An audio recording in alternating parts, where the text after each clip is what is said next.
Damian Cross buried his wife 3 years ago. The casket was closed, the fire too hot to leave anything recognizable. He mourned, he raged, he moved on, or so he told himself. But on a freezing Chicago afternoon, stopped at a red light with murder on his mind, Damian sees the impossible.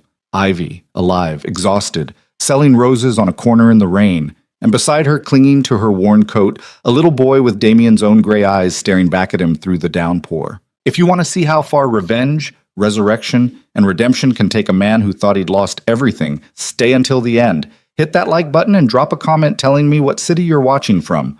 I want to see how far this story travels. The rain came down in sheets, turning Chicago's streets into rivers of oil-slicked asphalt and brake lights. Inside the armored black SUV, Damian Cross sat in the back seat, his jaw tight enough to crack teeth, his fingers drumming a steady, dangerous rhythm against his knee. The phone call he'd received 20 minutes ago still echoed in his skull like a death knell. There's a rat in the organization, not just any rat, someone close. Someone who'd been feeding information to the Flanagan crew for months, maybe longer. Someone who knew where the money flowed, where the bodies were buried, where the real power lived. Damian Cross didn't tolerate betrayal. In his world, loyalty was currency, and treachery was a debt paid in blood. Boss. The driver, a broad-shouldered man named Vincent, glanced in the rearview mirror. Light's about to change. Damian didn't respond. His mind was elsewhere, running through names, faces, possibilities. Who would be stupid enough, or desperate enough, to cross him? He'd built his empire on fear and respect in equal measure. He'd crushed rivals, absorbed their territories, eliminated threats before they could fully form. The Cross organization wasn't just powerful, it was inevitable. And yet, someone had dared. The light stayed red. Traffic crawled on the cross street, a blur of umbrellas and hurried pedestrians trying to escape the November cold. Damian's gaze drifted absently to the sidewalk, his thoughts already turning to the interrogation he'd conduct later that night. He had 3 suspects. By morning, he'd have answers. And then he saw her. Time didn't just slow, it stopped. Across the street, barely visible through the rain-streaked window, a woman stood on the corner. She wore a thin jacket that had seen better years, her dark hair plastered to her face, her hands clutching a bundle of roses wrapped in cellophane. She looked tired, bone-tired, the kind of exhaustion that came from too many shifts, too many sleepless nights, too many years of running. But it was her face that froze Damian's heart mid-beat. Ivy. Ivy Hale. His wife. His dead wife. The woman he'd buried 3 years ago after a car fire had consumed her vehicle on a lonely stretch of highway outside the city. The woman whose closed casket he'd stood over, unable to say goodbye to a face he'd never see again. The woman whose ghost had haunted him through 1,000 sleepless nights, whose memory he'd tried to drown in work, in violence, in the cold mathematics of power. She was standing 20 feet away, selling flowers in the rain. Damian's hand shot to the door handle, but he didn't move. Couldn't move. His entire body had locked up, every muscle rigid with shock. It couldn't be her. It was impossible. But then she shifted, turning slightly to hand a rose to a passing businessman, and Damian saw her profile. The delicate slope of her nose, the curve of her jaw, the way she tucked her hair behind her ear even when it was soaked and tangled. Gestures he'd memorized 1,000 times over. Gestures that belonged to Ivy and no one else. "Boss?" Vincent's voice seemed to come from miles away. "You okay?" Damian didn't answer. His gaze had shifted to the small figure beside Ivy. A boy. Maybe 3 years old, bundled in a coat too big for his frame, his small hand gripping Ivy's leg as he pressed against her for warmth. His hair was dark, his face round with the softness of early childhood. And his eyes, even from this distance, even through the rain, were gray. The same steel-gray eyes that stared back at Damian every time he looked in a mirror. The light turned green. "Boss, we gotta move." "Stay here," Damian said, his voice rough, almost unrecognizable to his own ears. "What?" "I said stay here." Damian's hand was already on the door handle, pushing it open before Vincent could respond. The rain hit him like a slap, cold and immediate, soaking through his suit jacket in seconds. He didn't care. He stepped into the street, ignoring the honking horns, the angry shouts of drivers swerving around him. His eyes were locked on Ivy, on the impossible woman who'd returned from the dead without warning, without explanation. She didn't see him. She was focused on the boy, crouching down to adjust his collar, her lips moving in words Damien couldn't hear over the rain and traffic. The boy nodded, his small face serious, and Ivy stood again, offering her roses to passers-by who ignored her, hurrying past with their heads down. Damien reached the curb. Ivy looked up. Their eyes met. For one suspended moment, the world fell away. The rain, the traffic, the cold. There was only Ivy's face, pale and stricken, her lips parting in shock. Recognition flooded her features, followed immediately by something else. Terror, pure, unfiltered terror. "No," she whispered, the word lost in the storm, but visible on her lips. And then she ran. She grabbed the boy's hand and bolted, roses scattering across the wet pavement, petals crushed under rushing feet. Damien's instincts kicked in before his mind could catch up.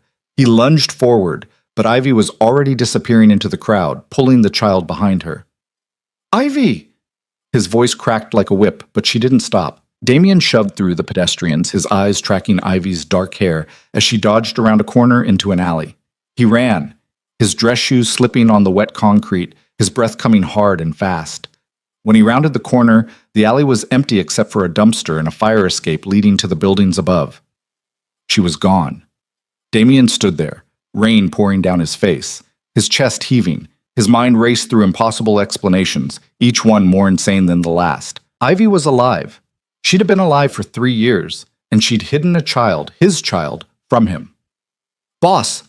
Vincent appeared at the mouth of the alley, breathless, his hand inside his jacket where his gun rested. What the hell just happened? Damien didn't answer immediately. He was staring at the scattered roses on the ground, their petals already turning to pulp in the rain. He bent down, picked one up, turned it over in his hands. "Find Cole," he said quietly. "Cole Mercer?" "Now." Vincent hesitated, reading the expression on Damien's face. The cold, lethal focus that appeared when Damien Cross stopped being a man and became something else entirely. "Yes, sir." Cole Mercer arrived at Damien's penthouse an hour later, his coat dripping water onto the polished hardwood floor. He was a lean, angular man in his late 30s, with sharp features and sharper eyes that missed nothing. He'd been Damien's right hand for nearly a decade, the one man Damien trusted without reservation. Until tonight. "You wanted to see me," Cole said, shaking rain from his hair. Damien stood by the floor-to-ceiling windows overlooking the city, a glass of whiskey in his hand, his posture rigid. He didn't turn around. "Tell me about Ivy's accident," Damien said. Silence. Cole's expression didn't change, but something flickered behind his eyes. "That was 3 years ago, Damien. Why, tell me." Damien's voice was soft, almost gentle. It was the most dangerous tone he possessed. Cole shifted his weight. "Car fire, Highway 53, just past the county line." "You know this. We went over it 100 times. The accelerant, the closed casket, the body was never identified," Damien interrupted. "The fire was too hot. Forensics said—" "I know what forensics said." Damien finally turned, his gray eyes locking onto Cole's. "I want to know what you saw." Cole held his gaze. "I saw a burned-out wreck and a wedding ring in the ashes. Same as you. And you never questioned it? Never thought it was too clean, too convenient?" "Damien, what is this about?"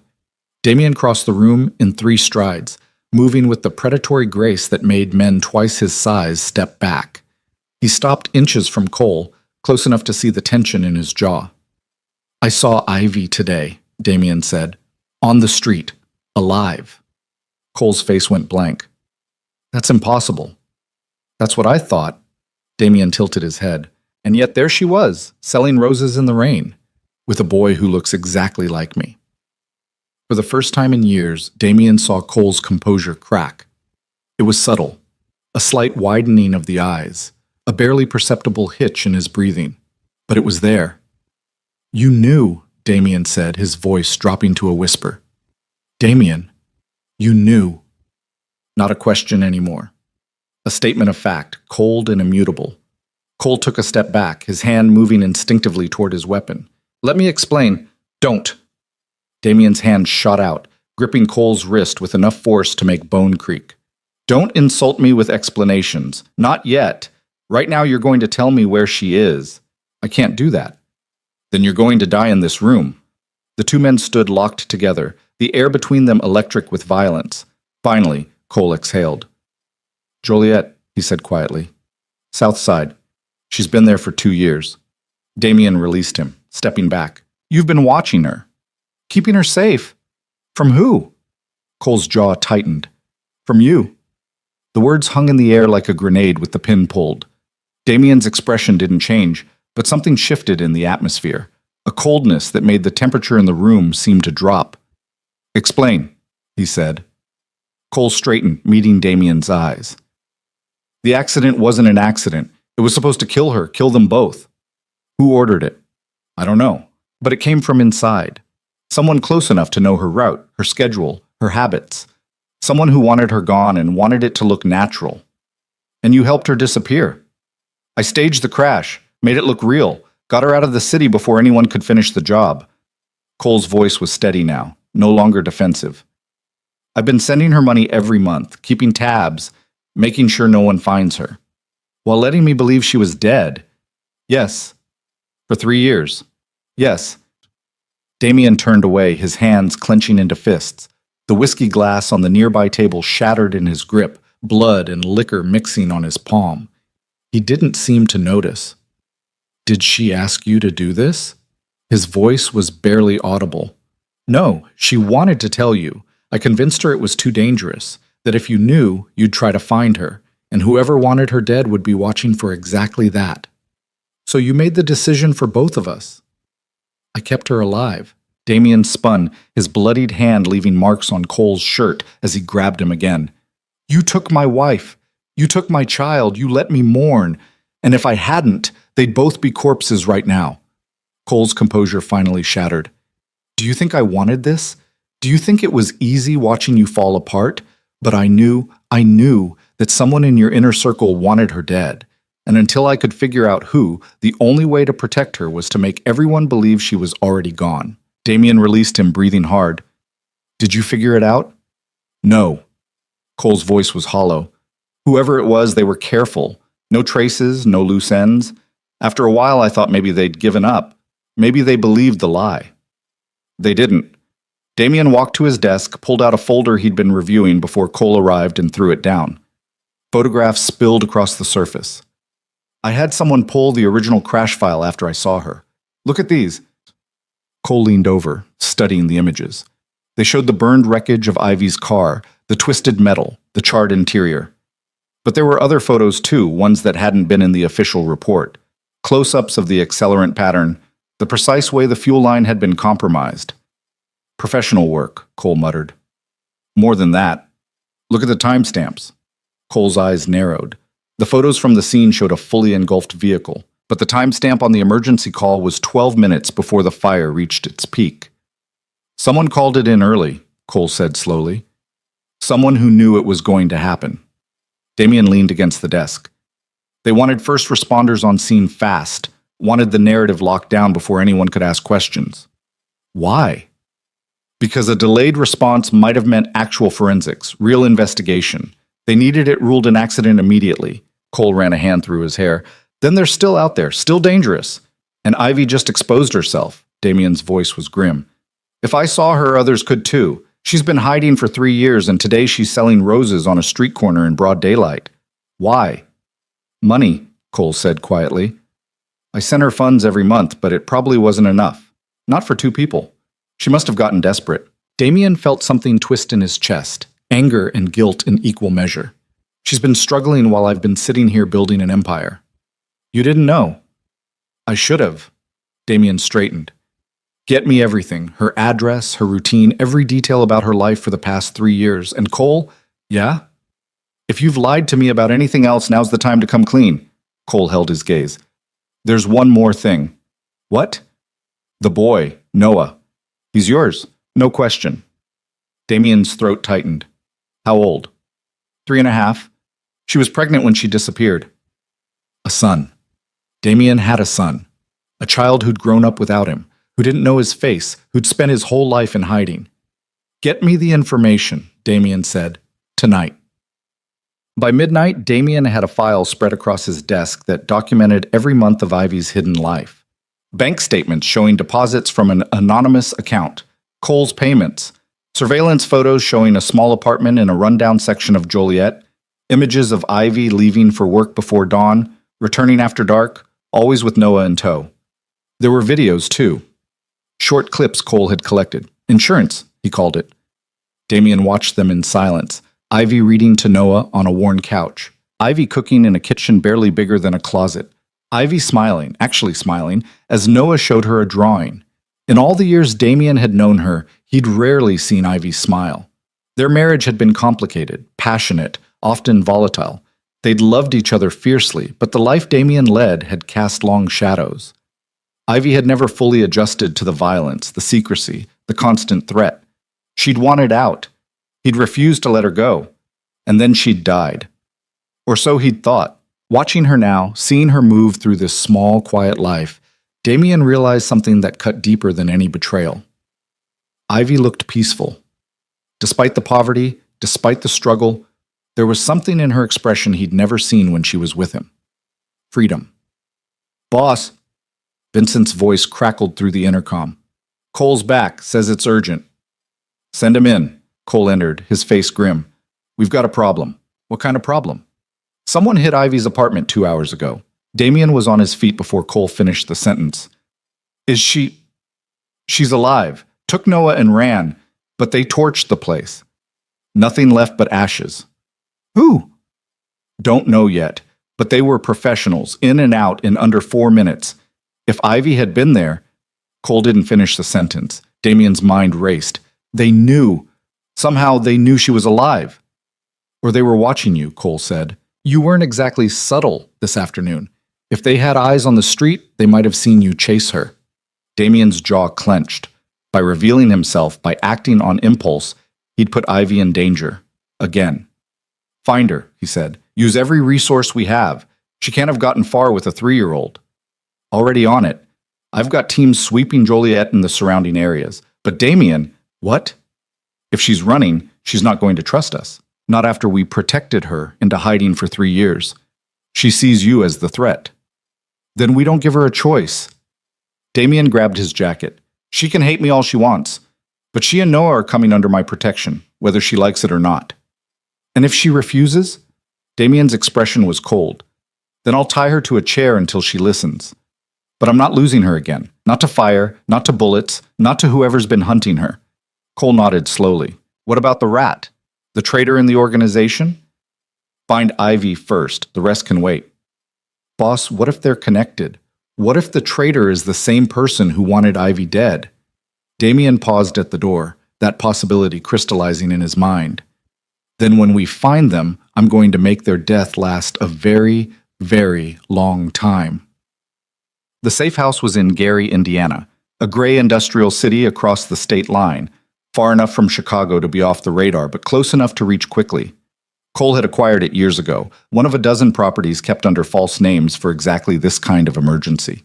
It took them 6 hours to track Ivy down. She'd made it to a bus station, bought tickets to Milwaukee using cash, and then, showing the survival instincts that had kept her alive for 3 years, doubled back and caught a different bus heading south.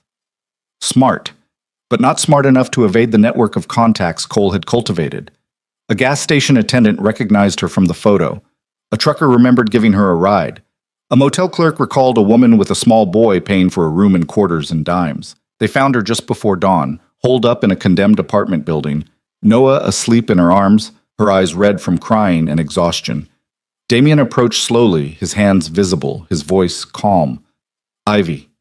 She jerked awake, scrambling back against the wall, clutching Noah tighter. The boy stirred, but didn't wake. "Stay away from us," she whispered, her voice hoarse. "I'm not here to hurt you." "You shouldn't be here at all. You shouldn't..." Her voice broke. "You were supposed to think I was dead." "I did. For 3 years, I thought I'd lost you." Damien crouched down, keeping his distance. "And then I saw you yesterday. You and him." Ivy's eyes darted to Noah, protective instinct overwhelming everything else. "He's not yours." "Don't lie to me, Ivy. I've seen the photos. He has my eyes." "He's mine." Her arms tightened around the sleeping child. "You don't get to claim him just because you share DNA." The words hit Damien like a physical blow, but he forced himself to stay calm. "You're right. I haven't earned the right to be his father." But I've earned the right to keep you both alive. We don't need your protection. Your apartment burned down 6 hours ago. Damien's voice was flat.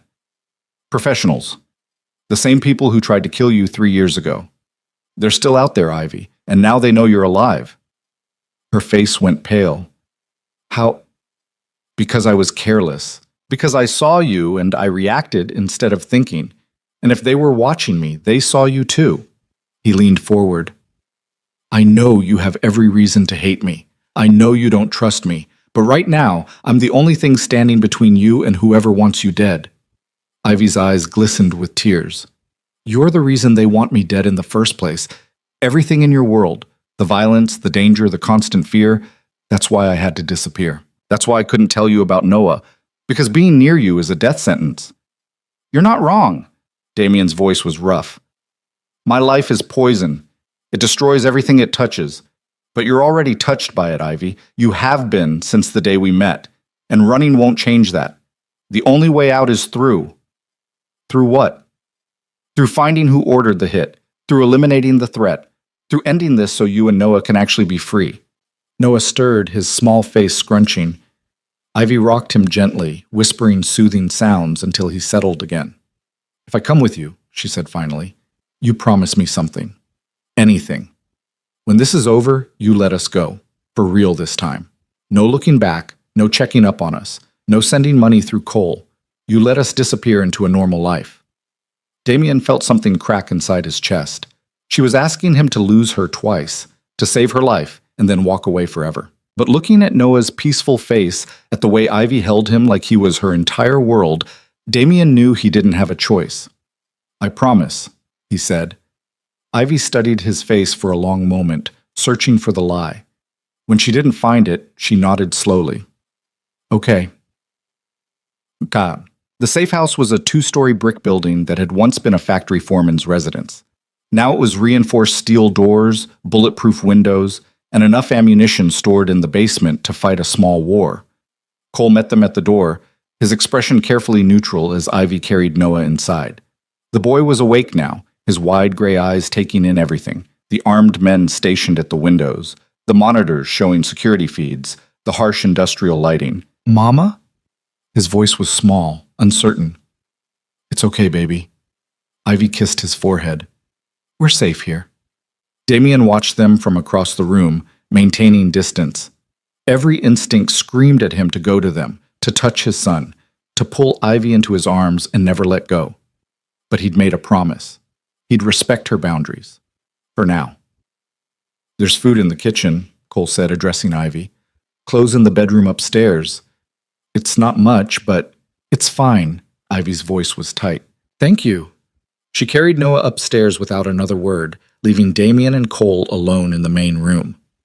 She hates me, Damien said quietly. She's terrified. There's a difference. Is there? Damien ran a hand over his face. 3 years, Cole. 3 years she's been out there, struggling, afraid, raising my son alone. Because of me. Because of the life I chose. You didn't choose to have someone try to kill her.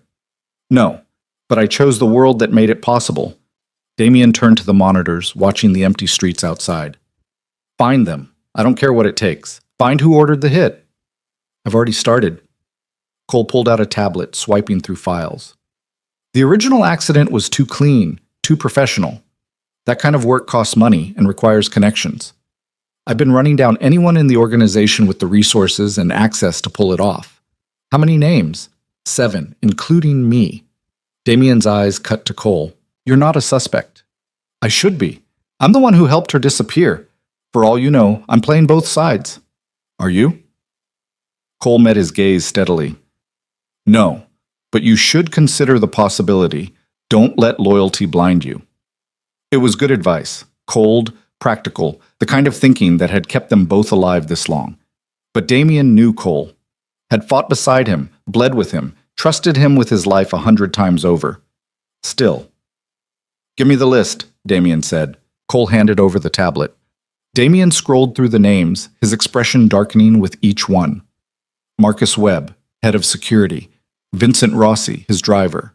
Sarah Chen, his accountant. Graham Maddox, his former mentor. Two others he barely recognized, newer members of the organization brought in after Ivy's death, and Cole himself. Graham's retired, Damien said, pausing on that name. He hasn't been active in the organization for 5 years. Graham's not retired. He's just quiet. Cole leaned against the wall. He still has connections, still moves pieces on the board, and he never liked Ivy. That was true. Graham had seen Ivy as a weakness, a liability. He'd counseled Damien more than once to end the marriage, to focus on business rather than emotion. You think he'd go that far? Damien asked. I think Graham believes in the organization above all else. If he thought Ivy was a threat to it, to you, he'd eliminate that threat without hesitation. Damien's jaw tightened. Then we start with him. There's one more thing you should see. Cole swiped to a new file, bringing up a document covered in dense text. This is from Graham's office. I had someone pull his old files while we were tracking Ivy. Look at the date. Damien scanned the document. It was an internal memo, marked confidential, dated 2 weeks before Ivy's accident. The content was vague, something about resolving potential security issues. But one line stood out. IH situation requires permanent solution. Proceed with discretion. IH, Ivy Hale. Son of a bitch, Damien breathed. It gets worse. Cole pulled up another file. Graham signed off on the crash investigation. He personally reviewed the forensic report and declared it an accident. He closed the case before anyone could dig deeper. The pieces fell into place with brutal clarity. Graham had ordered the hit. Graham had covered it up. Graham had looked Damien in the eye and offered condolences while knowing he'd tried to murder Ivy. Where is he now? Damien's voice was deadly calm. That's the problem. He's gone underground, literally. Bought a property outside the city 5 years ago and turned it into a fortress. Bunkers, tunnels, private security. He's paranoid as hell. Can we get to him? With enough resources, yeah, but it won't be clean. And if he knows we're coming, he'll run, Damien finished. We need to draw him out. How? Damien looked up at the ceiling, toward the room where Ivy and Noah slept. We let him think he's won. Let him believe Ivy's still vulnerable.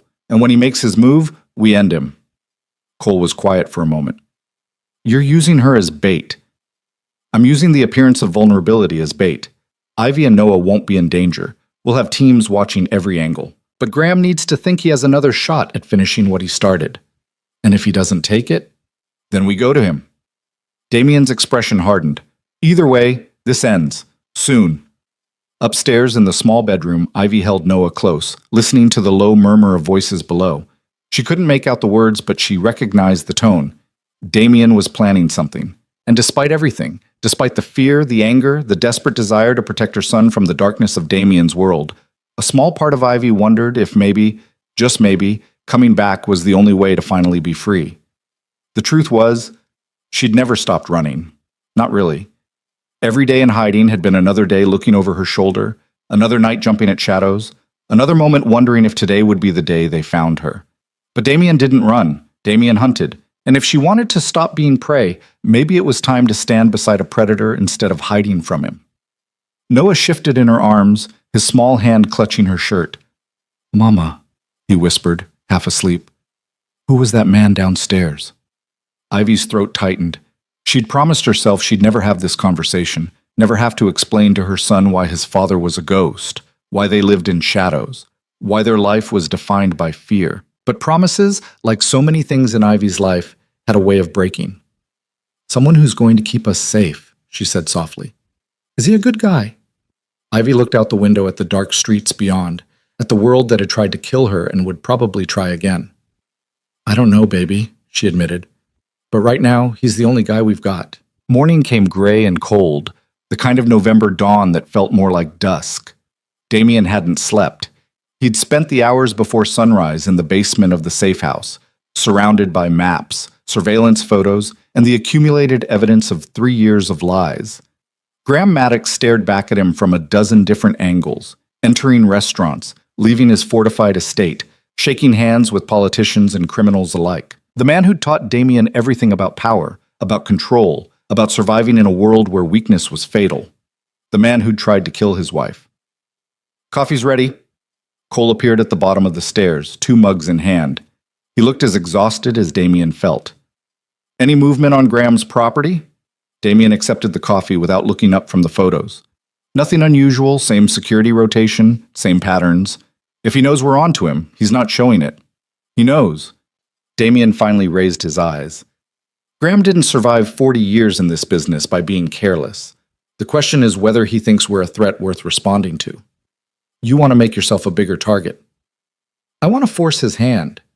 Damien set down his mug. How many people did we lose in the Flanagan Territory War? Cole's expression darkened. 12 dead, twice that many wounded. Why? Because Graham's been feeding information to the Flanagans. That's who the rat is. That's who's been bleeding us for months. You're sure? Nothing else makes sense. Graham wants me weak, distracted, vulnerable. He's been orchestrating this whole thing, the attacks on our operations, the leak about the traitor, all of it. He's trying to destabilize the organization from the inside. Cole was quiet for a moment, processing. If that's true, half the moves we've made in the past 6 months have been playing into his strategy. Exactly. Damien stood, pacing the small space. He's been 3 steps ahead because we didn't know we were fighting him, but now we do. So what's the play? We give him what he wants. A clear shot at eliminating me and taking control of the organization. Damien, it's the only way to draw him out. Graham won't come after me directly, not while I'm fortified and surrounded by loyal men. But if I appear vulnerable, if I make a mistake he can exploit, he'll strike. Cole set his coffee down with enough force to slosh liquid over the rim. You're talking about making yourself bait. The same thing you're doing with Ivy. I'm talking about ending this. Damien's voice was hard. Graham's been pulling strings for too long. He killed my wife, or tried to. He's killed a dozen of our people. He's turned the organization into a battlefield. And he's done it all from the shadows, untouchable, protected by the loyalty I used to feel for him. Used to? Damien's jaw tightened. I buried that loyalty when I buried Ivy. There's nothing left now but the work. Footsteps on the stairs made both men turn. Ivy appeared carrying Noah on her hip. The boy was awake, his gray eyes wide and curious as he took in the basement, the weapons on the walls, the monitors glowing with security feeds, the 2 dangerous men watching him. I need to talk to you, Ivy said, addressing Damien. Her voice was steady, but there was tension in her shoulders, wariness in every line of her body. Cole, give us a minute, Damien said. Cole hesitated, his eyes flicking between them, then nodded and headed upstairs. When his footsteps faded, Ivy set Noah down. Stay close to Mama, okay, baby? She murmured. Noah nodded, leaning against her leg the same way he had on the street corner. The gesture hit Damien harder than he'd expected. This small person, his son, who instinctively sought protection from his mother and viewed Damien as a stranger. You're planning something, Ivy said. It wasn't a question. I'm planning to keep you safe. By using me as bait. I heard you and Cole talking last night. Damien didn't deny it. You won't be in real danger. We'll control every variable, cover every angle. But Graham needs to think, I don't care about Graham. Ivy's voice cut through his explanation. I care about him. She looked down at Noah. He's 3 years old, Damien. He doesn't understand any of this. And I won't let you turn him into collateral damage in whatever war you're fighting. That's exactly what I'm trying to prevent. By putting us in the middle of it? By ending it. Damien took a step closer, then stopped, remembering his promise to respect her boundaries. Graham won't stop, Ivy. He's had 3 years to forget about you, and instead he burned down your apartment the moment he knew you were alive. He's obsessed with eliminating you because you represent something he can't control, a piece of my life that exists outside the organization. Ivy's laugh was bitter. I was never outside it. That's why I left. I know. The admission cost him something. I know I dragged you into darkness. I know I asked you to live in a world you hated. But you're in it now, whether you want to be or not. And the only way out is to cut off the head of the snake. And then what? You think killing one man will change everything? There'll just be another Graham, another threat, another reason why being near you is dangerous. Maybe. Damien's voice was quiet. But at least Noah will be able to grow up without someone actively hunting him. The words hit their mark. Ivy's expression flickered. Fear, calculation, the terrible math every mother did when weighing her child's safety. Noah tugged on her sleeve. Mama, I'm hungry. I know, baby. Let's go upstairs and find you some breakfast. She lifted him again, but paused at the stairs, looking back at Damien. If you're going to do this, I want to know the plan. All of it. No secrets, no protecting me by keeping me in the dark. If my son's life is on the line, I deserve to know exactly what we're walking into. Damien nodded slowly. Fair enough. And one more thing. Ivy's eyes were hard. If this goes wrong, if anything happens to Noah because of your choices, there won't be anywhere in the world you can hide from me. Understand? Looking at her face, the fierce, protective rage of a mother defending her child, Damien saw a glimpse of the woman he'd fallen in love with. Not the frightened girl who'd fled into hiding, but the fighter underneath, the one who'd survived 3 years on the streets with a toddler and never once given up. I understand, he said. She held his gaze for another moment, then disappeared upstairs with Noah, leaving Damien alone with the ghosts of his past and the bloody plans for his future. The war room, as Cole called it, occupied most of the second floor. Maps covered one wall, showing Graham's property in obsessive detail, guard rotations, camera placements, underground tunnels that connected the main house to a network of bunkers. Vincent had arrived an hour ago with Marcus Webb and Sarah Chen, the three of them now clustered around a laptop reviewing thermal imaging of the estate. Ivy sat in the corner, Noah coloring quietly beside her, watching everything with sharp eyes. Graham's got 12 men on rotation, Marcus said, pointing to red dots on the thermal display. Ex-military, well-trained. They're not rent-a-cops. What about the tunnels? Damien asked. 3 main arteries, all reinforced concrete. He can move between buildings without being exposed. There's also a bolt hole that leads to a garage 300 yards from the main structure. If we come at him hard, he'll rabbit. Then we don't come at him hard. Damien turned to the group. We come at him smart. Meaning? Sarah Chen looked up from her laptop. She was a small woman with quick hands and quicker mind, responsible for moving the organization's money through a labyrinth of shell companies and offshore accounts. Meaning we make Graham think he's winning. We leak information that we found evidence of the traitor but haven't identified them yet. We stage an internal investigation, create paranoia, make it look like we're tearing the organization apart from the inside. Vincent frowned. Won't that actually destabilize things? That's the point. Graham's been waiting for the organization to fracture so he can step in and take control. We're going to give him exactly what he wants, or make him think we are. While he's focused on exploiting the chaos, we'll be closing in on him. Cole had been quiet throughout the briefing, his expression unreadable. Now he spoke. And Ivy? All eyes turned to her. She met their stares without flinching, one hand resting protectively on Noah's shoulder. We stage a leak that Ivy's been found, Damien said. That she's alive, that she's here, and that she's willing to testify about what she knows. Testify to who? Marcus asked. Doesn't matter. What matters is that Graham believes Ivy can connect him to the original hit. It'll force him to act. By sending another kill team, Ivy said flatly. Yes. Damien didn't sugarcoat it. But this time we'll be ready. We'll control the location, the timing, every variable. His people will walk into a trap. And while they're dying, you'll be going after Graham, Cole said. That's the idea. Sarah leaned back in her chair. It's risky. A lot of moving parts. A lot of ways it could go wrong. Do you have a better plan? Damien's tone wasn't confrontational, just direct. Sarah considered, then shook her head. No, but I want redundancies. Multiple extraction routes, backup teams, fail-safes in case Graham doesn't react the way we expect. Agreed. Damien turned to Marcus. How fast can you assemble a team we trust? People who aren't on Graham's payroll. 48 hours. Maybe less if I pull from outside the organization. Do it. I want operators who don't have divided loyalties. Ex-military, private contractors, anyone with the skills and the discretion. Marcus nodded and stepped away, already making calls. Vincent stood as well. I'll start spreading the leak about the internal investigation. Make it look organic, like rumors bubbling up from the ranks. Good. Sarah, I need you to trace Graham's money. If he's been funding attacks on our operations, there'll be a trail. On it. Sarah's fingers were already flying across her keyboard. That left Cole, who was watching Damien with the expression of a man who knew exactly what his boss was thinking and didn't like it. You're going to go after him yourself, Cole said when they were alone. I'm going to finish it. Damien, Graham taught you everything you know. He's not going to be easy to kill. I'm counting on it.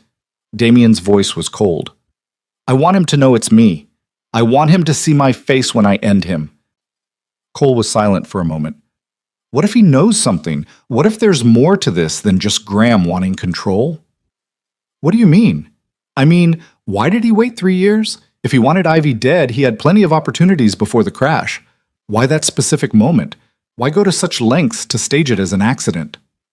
It was a good question, one Damien had been turning over in his mind since he'd seen Graham's memo. You think someone else was involved? I think Graham doesn't usually get his hands dirty with domestic issues. He's a strategist, not a hitman. So either Ivy posed a bigger threat than we realized, or someone with more influence than Graham wanted her gone. The implications settled over the room like ice water. If there was another player, someone above Graham in the food chain, then killing him wouldn't end the threat. It would just escalate it. Then we find out, Damien said. We take Graham alive if we can. Make him talk. And if he won't? Damien's expression was bleak. Then we make him wish he had. Ivy found Damien that night on the roof of the safe house, staring out at the distant glow of Chicago's skyline. Noah was asleep downstairs, watched over by Sarah, who'd proven surprisingly gentle with the boy, despite her cold professional demeanor. He likes her, Ivy said, announcing her presence. Damien didn't turn. Noah? He asked if the lady with the computer could read him a story. First time he's trusted anyone new since we went into hiding. Sarah lost a daughter a few years ago, custody battle with her ex-husband. She doesn't talk about it, but I think Noah reminds her of what she's missing. Ivy joined him at the edge, wrapping her coat tighter against the wind. Everyone in your world has ghosts. Ghosts are easier to carry than living people. They don't ask questions or demand explanations. Is that what I am to you? A ghost you're trying to resurrect? Damien finally looked at her. You were never a ghost. Even when I thought you were dead, you haunted me. Every decision I made, every move in the organization, I found myself asking what you would think, whether you'd be proud or disgusted. And which was it usually? Disgusted. The admission came without hesitation. I became everything you hated about this life. Harder, colder, more ruthless. I told myself it was survival, but the truth is I stopped caring about the difference between necessary violence and cruelty. Ivy was quiet, processing this version of Damien, more honest, more vulnerable than the man she'd left behind. What changed? Seeing you again, seeing Noah. Damien turned back to the skyline. For 3 years I've been building an empire on the foundation of your death. Turned my grief into armor, my rage into weapons. And then I saw you selling roses in the rain, and all of it, the power, the fear, the carefully constructed walls, it all meant nothing. Because you realized you'd been living a lie. Because I realized I'd turned myself into exactly the kind of monster you ran from. He paused. Noah's eyes. When he looks at me, there's no recognition, no connection, just wariness. He sees a stranger, and worse, he sees a threat. That's what I've become. Ivy's hand moved unconsciously to her own eyes, remembering 1,000 moments of Noah studying the world with that same gray gaze. He's smart, careful. I taught him to be suspicious of everyone. Good. That'll keep him alive. I don't want him to just survive, Damien. I want him to live, to know what it's like to not be afraid all the time. Is that why you came back? Why you stopped running? Ivy considered lying, then decided against it. I came back because I was tired. Tired of being afraid, tired of looking over my shoulder, tired of working 3 jobs and still barely making rent. But mostly I came back because of something Noah said. What? He asked me why we didn't have a daddy like the other kids at daycare. Her voice cracked slightly. And I realized I'd been so focused on keeping him safe that I'd forgotten he deserves more than just survival. He deserves a life. With me in it? I don't know. Ivy's honesty was brutal. You're his father, but that doesn't mean you know how to be his dad. And I won't let you break his heart the way you broke mine. I never meant to hurt you. But you did. Constantly. Every time you chose the organization over me, every time you came home with blood on your hands, every time you asked me to look the other way while you did terrible things, you broke me piece by piece until there was nothing left but the choice to stay and die or leave, and maybe, possibly, live. Damien absorbed the words like punches, each one landing with precision. I was young, stupid. I thought power would protect the people I loved. Power doesn't protect anyone. It just gives you more to lose. Then why are you still here? You could have kept running. Disappeared again. Why trust me to protect you now when you couldn't trust me before? Ivy met his eyes, her own shining with unshed tears, because Noah deserves to know his father. And because despite everything, despite the violence and the lies and the darkness, when you looked at me on that street corner, I saw something I thought was dead. What? The man I fell in love with, buried under all the armor and the rage, but still there, still fighting to get out. The words hung between them, raw and dangerous. Damien felt something shift in his chest, a crack in the foundation he'd built from Ivy's supposed death. I don't know if that man exists anymore, he said quietly. Then find him. Ivy's voice was fierce. Because the one standing in front of me right now, the killer, the crime boss, the man who turns grief into weapons, that's not who Noah needs. That's not who I need. What do you need? I need you to remember why you wanted out of this life in the first place. I need you to look at your son and see a future worth fighting for, not just another thing to protect with violence. I need you to choose us over the Empire, even if it costs you everything. And if I can't? Ivy's smile was sad. Then I'll take Noah and disappear again. And this time, you won't find us. She turned and walked back to the stairwell, leaving Damien alone with the wind and the weight of impossible choices. The leak went out at midnight, carefully worded and strategically placed. Vincent had contacts in 3 different news organizations, reporters who owed favors or could be bought. By morning, rumors would be circulating in the criminal underworld. Damien Cross's organization was tearing itself apart over a suspected traitor. Internal investigations, loyalty tests, executions, and buried in the noise, a smaller detail. Ivy Cross, presumed dead for 3 years, had been found alive and was cooperating with authorities. It was bait wrapped in chaos, designed to make Graham act before he could think.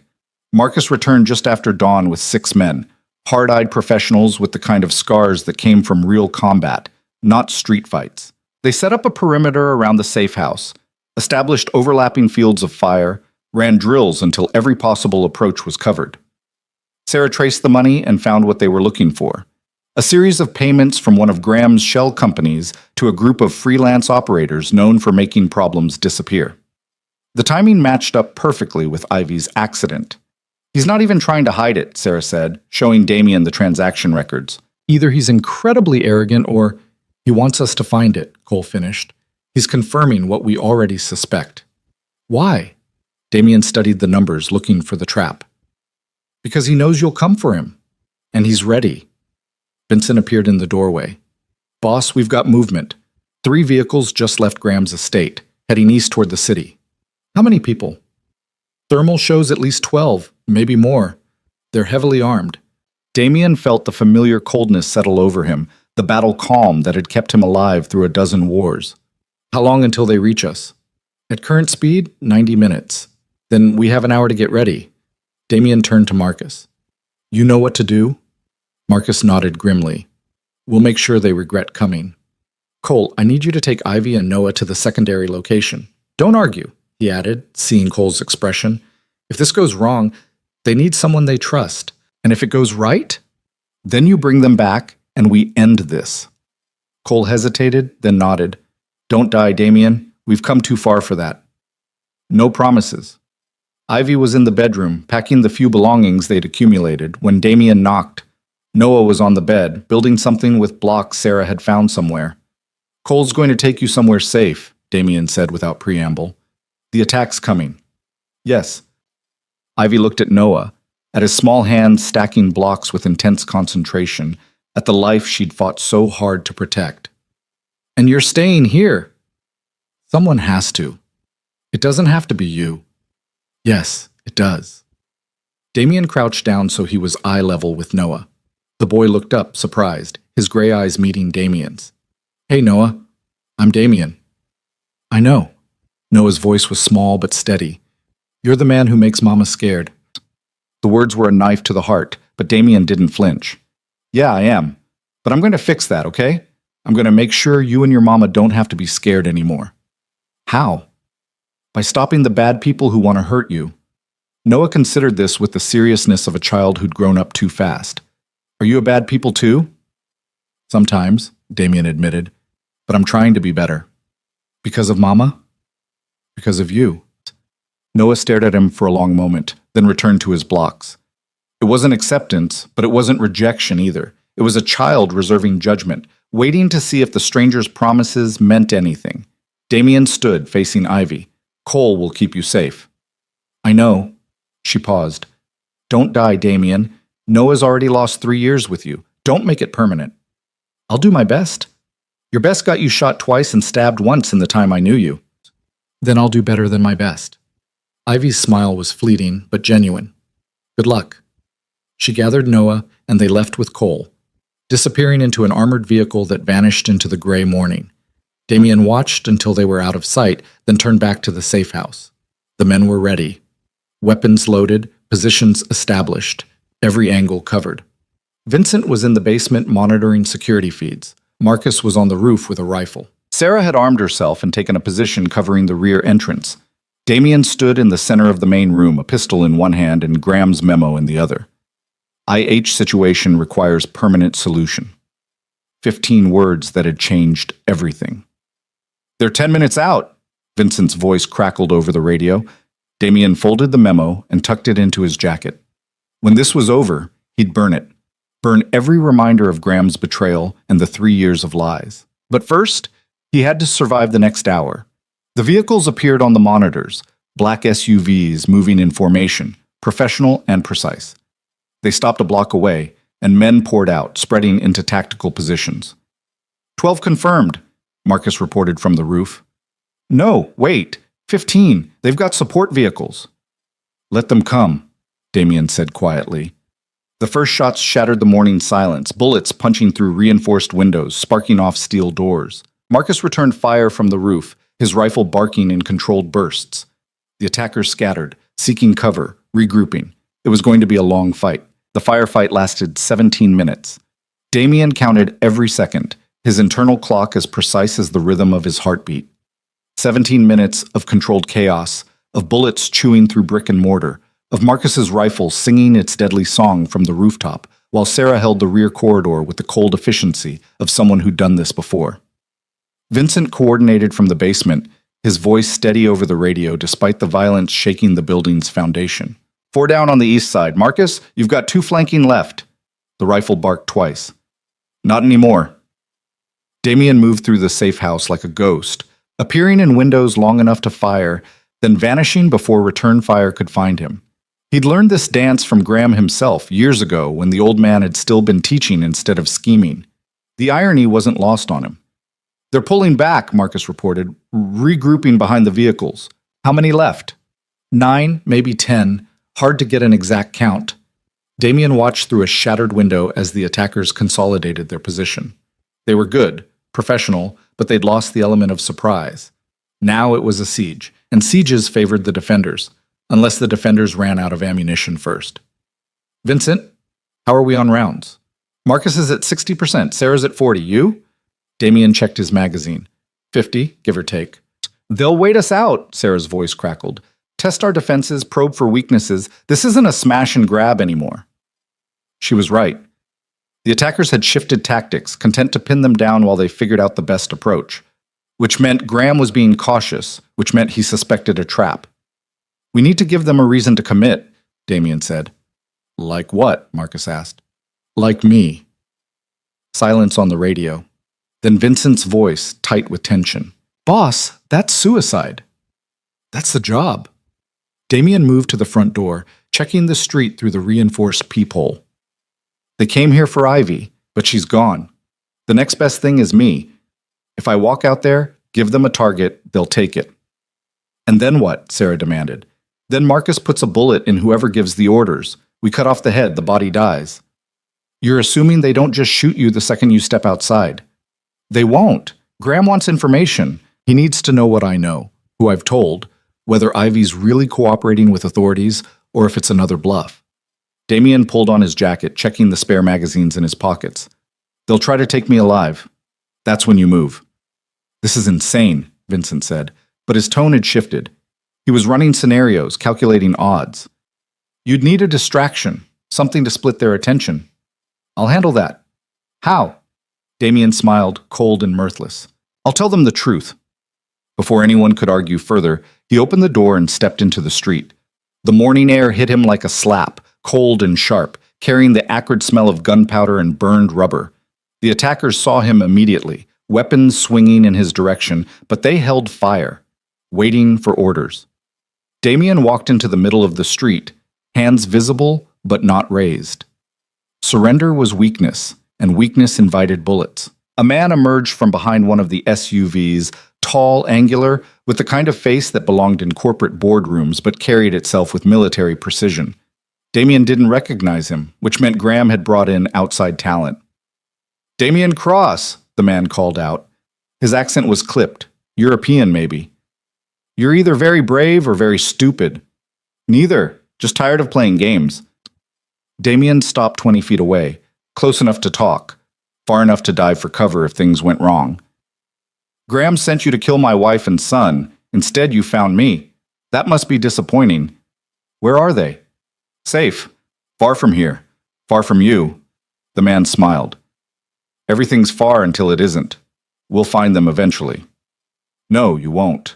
Because in about 30 seconds, you and your team are going to be dead, and Graham's going to be wondering why he sent amateurs to do a professional's job." That got a reaction. The man's smile faltered and his hand moved fractionally toward his weapon. Brave words for a man standing alone in the street. "I'm not alone." Marcus's rifle spoke first, the sound sharp and final. The man's head snapped back, his body crumpling like a marionette with cut strings. Before his corpse hit the pavement, the rest of Damien's team opened fire. The ambush was perfect. Sarah had positioned herself in the building across the street during the initial firefight, using a fire escape Damien had spotted on the monitors. She rained fire down on the attackers from above, while Marcus worked from the rooftop. Vincent emerged from the basement with a shotgun covering Damien's retreat. But perfect plans had a way of shattering when bullets started flying. Damien was halfway back to the safe house when he heard the explosion. The sound rolled across the street like thunder, followed by the shriek of twisting metal. One of the attackers had thrown a grenade at Sarah's position, and the fire escape was collapsing. "Sarah's down!" Vincent's voice cracked with urgency. Damien changed direction mid-stride, sprinting toward the collapsing structure. Sarah was visible through the smoke, pinned under twisted metal, her weapon knocked from her hands. Two attackers were moving toward her position, advancing through the debris. Damien shot the first one before his brain registered the decision, muscle memory and training taking over. The second attacker turned, bringing his rifle up, but Damien was already moving.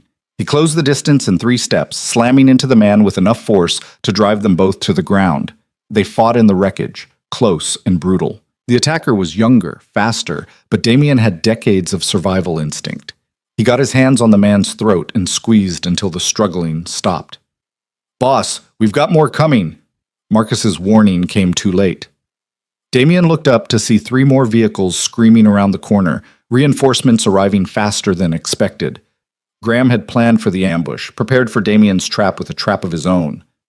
"Get Sarah out of here," Damien barked into his radio. "Everyone fall back to the secondary position." "What about you?" Vincent demanded. "I'll buy you time. Now move." Damien grabbed the dead attacker's rifle and took position behind an overturned vehicle. The new arrivals were deploying with military precision, establishing a perimeter, cutting off escape routes. He counted at least 15 fresh hostiles, all heavily armed. He was outgunned, outmanned, and rapidly running out of options. The radio crackled. "Boss, I'm not leaving you here." "That's an order, Vincent." "Fuck your orders." Vincent's voice was fierce. "Marcus, can you get Sarah mobile?" "Working on it." "Then work faster. We've got 30 seconds before they're in position." Damien fired controlled bursts, forcing the attackers to take cover, buying precious seconds. He could see Vincent dragging Sarah from the wreckage, Marcus providing covering fire from a new position. They were going to make it out. He wasn't. A bullet clipped his shoulder, spinning him around. Another hit his thigh, and his leg buckled. Damien went down hard, the rifle clattering away across the pavement. He reached for his pistol, but hands grabbed him from behind, rough and efficient. "Got him!" someone shouted. Damien fought, breaking one man's nose with a headbutt, driving his elbow into another's ribs. But there were too many. They swarmed him, fists and boots raining down until the world narrowed to pain and the taste of blood. The last thing he heard before consciousness fled was Vincent's voice on the radio, raw with fury. "We're coming back for you, boss. I swear it." Then darkness took him. Damien woke to the smell of concrete and motor oil. his head throbbing in rhythm with his pulse. He tried to move and discovered his hands were zip-tied behind his back, his ankles bound to a metal chair. The room was windowless, lit by a single bare bulb hanging from a water-stained ceiling. A basement. Probably Graham's estate, judging by the quality of the construction and the sense of depth.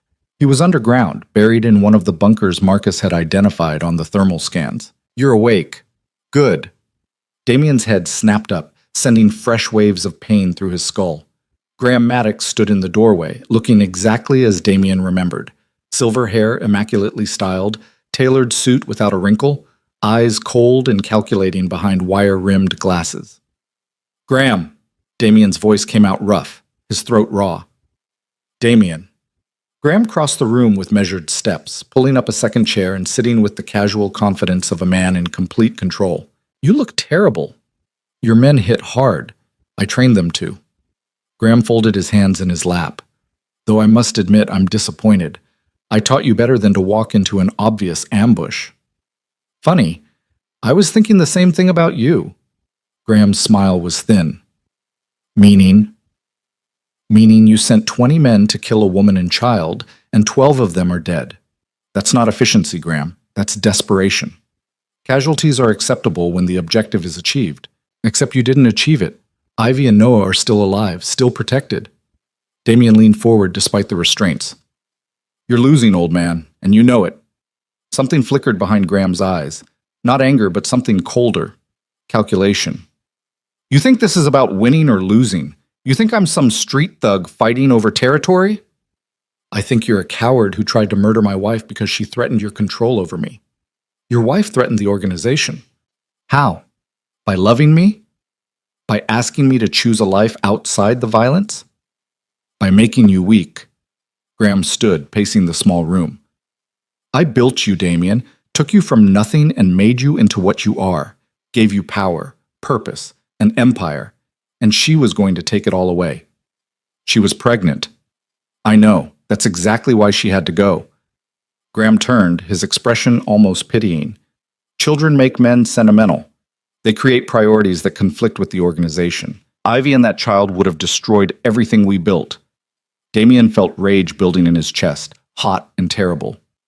"So you decided to kill them." "I decided to protect the investment. You are the future of this organization, but not if you're distracted by domestic complications. Noah isn't a complication. He's my son." "Exactly. And what happens when he gets sick?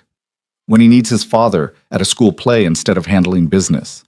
When you have to choose between his safety and the organization's survival?" Graham shook his head.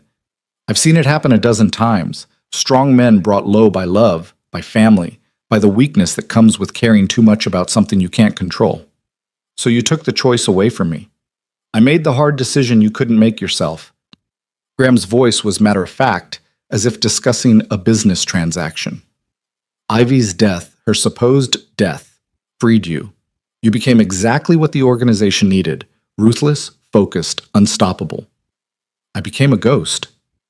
You became a king." Graham leaned against the wall. "Everything you've accomplished in the past 3 years, every territory you've taken, every enemy you've destroyed, you did that because you weren't bound by sentiment. Ivy's death liberated you."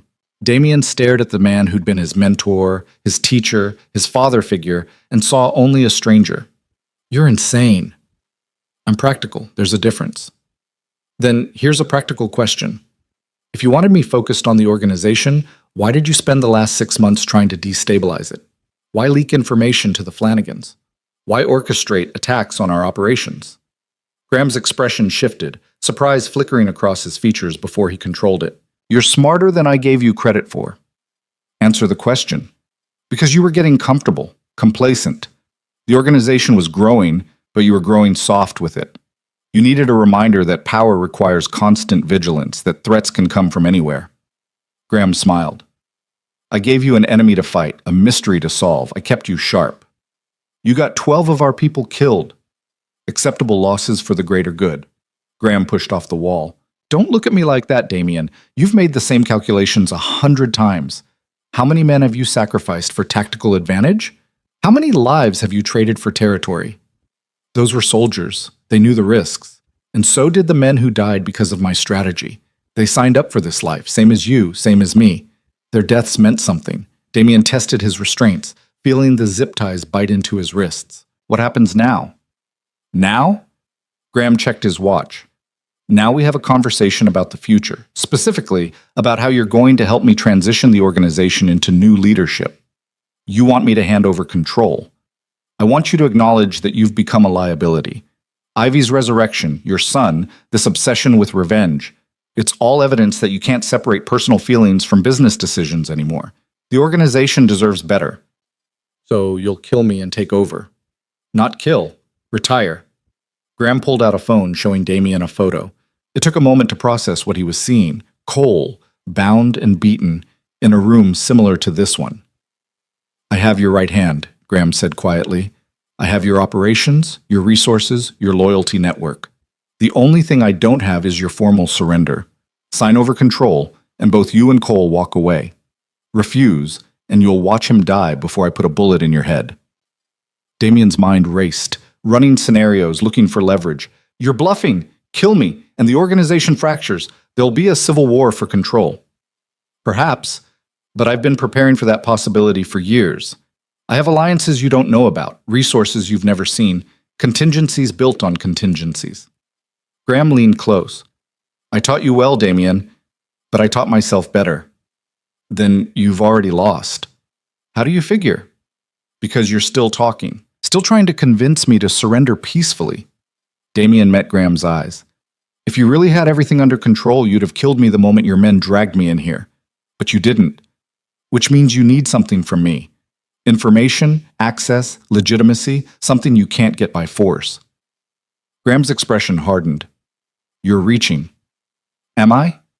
Then prove it. Pull the trigger. End this. For a long moment, they stared at each other. Two apex predators locked in a battle of wills. Finally, Graham straightened, his mask of control sliding back into place. You have 24 hours to decide. Sign over the organization, or Cole dies. After that, we'll revisit the question of whether you're more useful alive or dead. And Ivy? Noah? Loose ends that will be tied up in due course. Graham walked to the door, then paused. For what it's worth, I did respect you. Still do, in a way. But respect doesn't change necessity. The organization comes first. It always has. The door closed with a hollow clang, locks engaging with mechanical finality. Damien was alone in the darkness, bleeding, bound, with the clock ticking down to Cole's execution. But he wasn't helpless. Graham had made a mistake. He'd assumed that 3 years of grief had made Damien dependent on the organization, that losing Ivy had left him hollow inside. He hadn't counted on resurrection changing everything, on a 3-year-old boy with gray eyes giving Damien something worth fighting for beyond power and control. Graham had created a monster and thought he could control it. He was about to learn the difference between control and survival. Damien worked his wrists against the zip ties, feeling for any give. The plastic cut into his skin, drawing blood, but blood was slippery. He twisted his hands, forcing bones to compress, ignoring the pain as circulation cut off. It took 20 minutes of excruciating effort, but finally his left hand slipped free. He quickly undid the remaining restraints and stood, testing his injured leg. The bullet had gone clean through the muscle, painful but functional. The room had no obvious exits except the locked door, but Damien had spent enough time in buildings like this to know they always had weaknesses. He examined the walls, looking for access panels, ventilation shafts, anything that could be exploited. There, in the corner, hidden behind the chair, a floor drain covered by a metal grate, too small for a person, but large enough to see the pipe system underneath. Damien knelt, working the grate free with his fingers. The space below was cramped and dark, but he could see another room beyond, separated by a thin concrete wall. Standard bunker construction, designed to be modular and expandable, which meant the walls weren't as solid as they appeared. He grabbed the metal chair, testing its weight, heavy enough to work as a battering ram if he used it right. He positioned himself at an angle, then slammed the chair legs into the wall where the drain suggested a weak point. The first impact barely made a dent. The second cracked the concrete. The third opened a hole large enough to see through. On the other side was another cell, and in it, slumped against the wall, was Cole. Cole. Damien's voice was urgent but quiet. Can you hear me? Cole's head lifted slowly, his face a mass of bruises. Boss? I'm getting us out of here. How bad are you hurt? Ribs are cracked, maybe a concussion, but I can move. Cole dragged himself closer to the hole. Graham's been asking about Ivy, about what you told her, who else knows about his involvement. What did you tell him? That he can go to hell. Cole managed a pained smile. He didn't like that answer. Can you stand? If I have to. You have to. Damien slammed the chair into the wall again, widening the hole. We're not waiting for Graham's deadline. It took another 5 minutes of brutal work, but finally the opening was large enough for Cole to squeeze through. He emerged bloody and battered but alive, his eyes hard with the same determination that had kept him at Damien's side for a decade. What's the play? Cole asked. We find the armory, arm ourselves, and fight our way out. That's not a plan. That's suicide. You have a better idea? Cole thought for a moment, then shook his head. Actually, no, suicide it is. Despite everything, Damien felt a grim smile pull at his lips. This was what he'd missed during the 3 years of thinking Cole had betrayed him. The gallows humor, the absolute trust in the middle of impossible situations. Graham said this place has contingencies built on contingencies, Damien said, which means weapons stockpiles, escape routes, security protocols we don't know about. Cole finished. We're walking blind into a fortress. Then we'd better move fast. They slipped into the corridor beyond the cells, moving with the silent efficiency of men who'd operated together for years. The bunker was larger than Damien had expected, a maze of concrete corridors and reinforced doors. They passed storage rooms filled with supplies, server rooms humming with electronics, living quarters designed for long-term occupation. Graham had built himself an underground empire, a kingdom beneath the kingdom. And somewhere in this labyrinth, he was planning Ivy and Noah's deaths. They found the armory on the 3rd level down, protected by a keypad lock. Cole worked on it while Damien kept watch, listening for footsteps, voices, any sign they'd been discovered. Got it.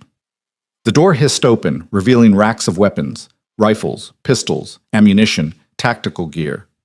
They armed themselves quickly, taking only what they could carry effectively. Damien strapped on body armor, checked a Glock, loaded spare magazines. Cole did the same, moving with practiced efficiency despite his injuries. Now what? Cole asked. Now we find Graham. They moved deeper into the bunker, following the sound of voices. The corridors opened into a command center, monitors showing security feeds from across the estate, communication equipment linking to cells and contacts across the city. And at the center of it all, Graham stood with 3 other men, reviewing tactical displays. Damien recognized 2 of them, leaders from rival organizations, men who should have been enemies. Graham was brokering deals, making alliances, preparing to fill the power vacuum he was about to create. He's already moving, Cole whispered. He's not waiting for your answer. He's preparing to take over by force. Then we take him now. Damien raised his weapon, but Cole grabbed his arm. Wait, look at the screens. Damien followed Cole's gaze to one of the monitors.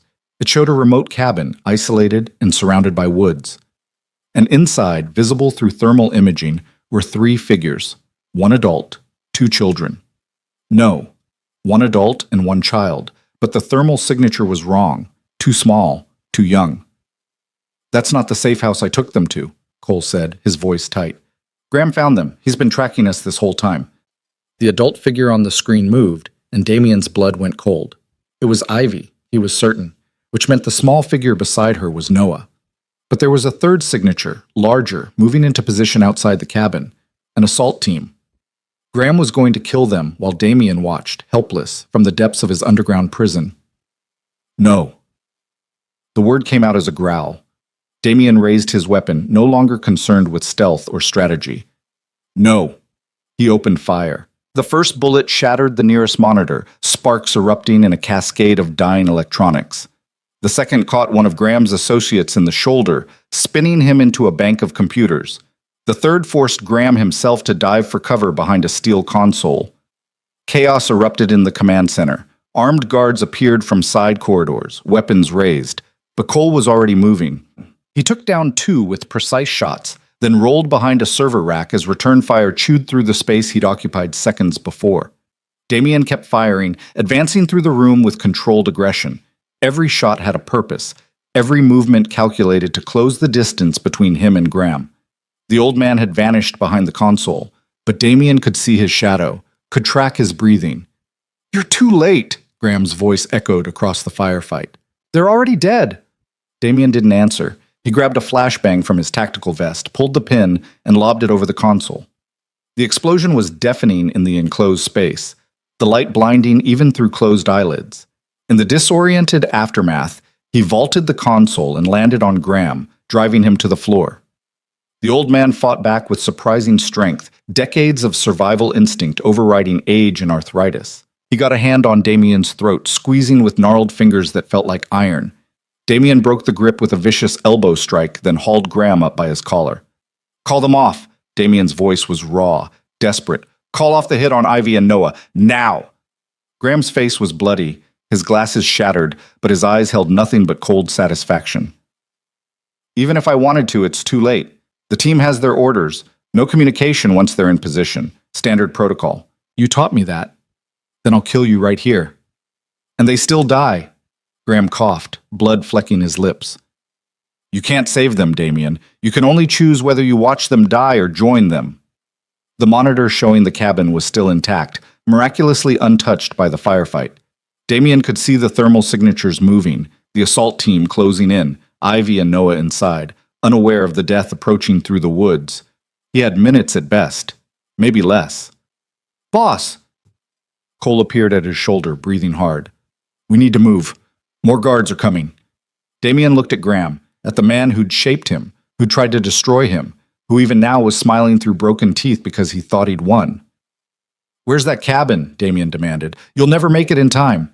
Damien slammed Graham's head against the floor, hard enough to rattle teeth. "Where is it?" Graham's smile widened. "Northern Michigan, 3 hours by car, 90 minutes by helicopter if you had one, which you don't. They'll be dead in 20 minutes. Damien released him, his mind racing through impossible calculations. 3 hours was a lifetime. 90 minutes might as well be forever. He looked at the monitor again, watching Ivy's thermal signature move through the cabin, watching Noah's smaller form stay close to her. His son, his wife, about to die while he stood helpless in a bunker miles away. "There has to be a way," Cole said, reading Damien's expression. "Graham's paranoid. He'd have contingencies, ways to reach his own people in emergencies." "Not for this." Graham pushed himself into a sitting position, wiping blood from his mouth. "This hit is isolated, autonomous. I learned from your wife's first escape. No communication means no compromise." But Damien was already moving, scanning the command center with new eyes.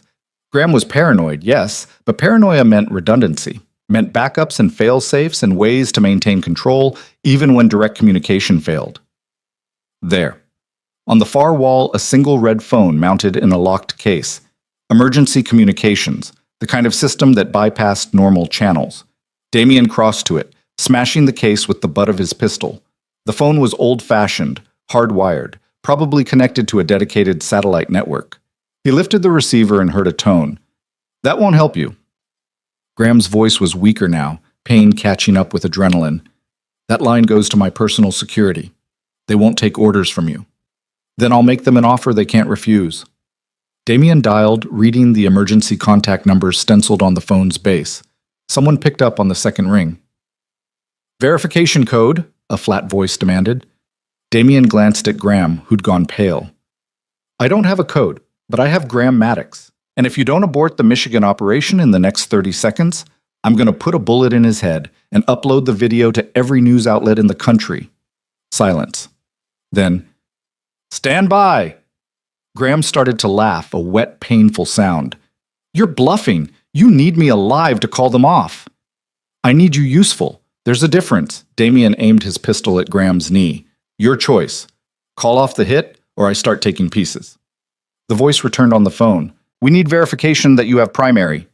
Damien grabbed Graham by the hair, forcing him toward the phone's microphone. "Talk, now."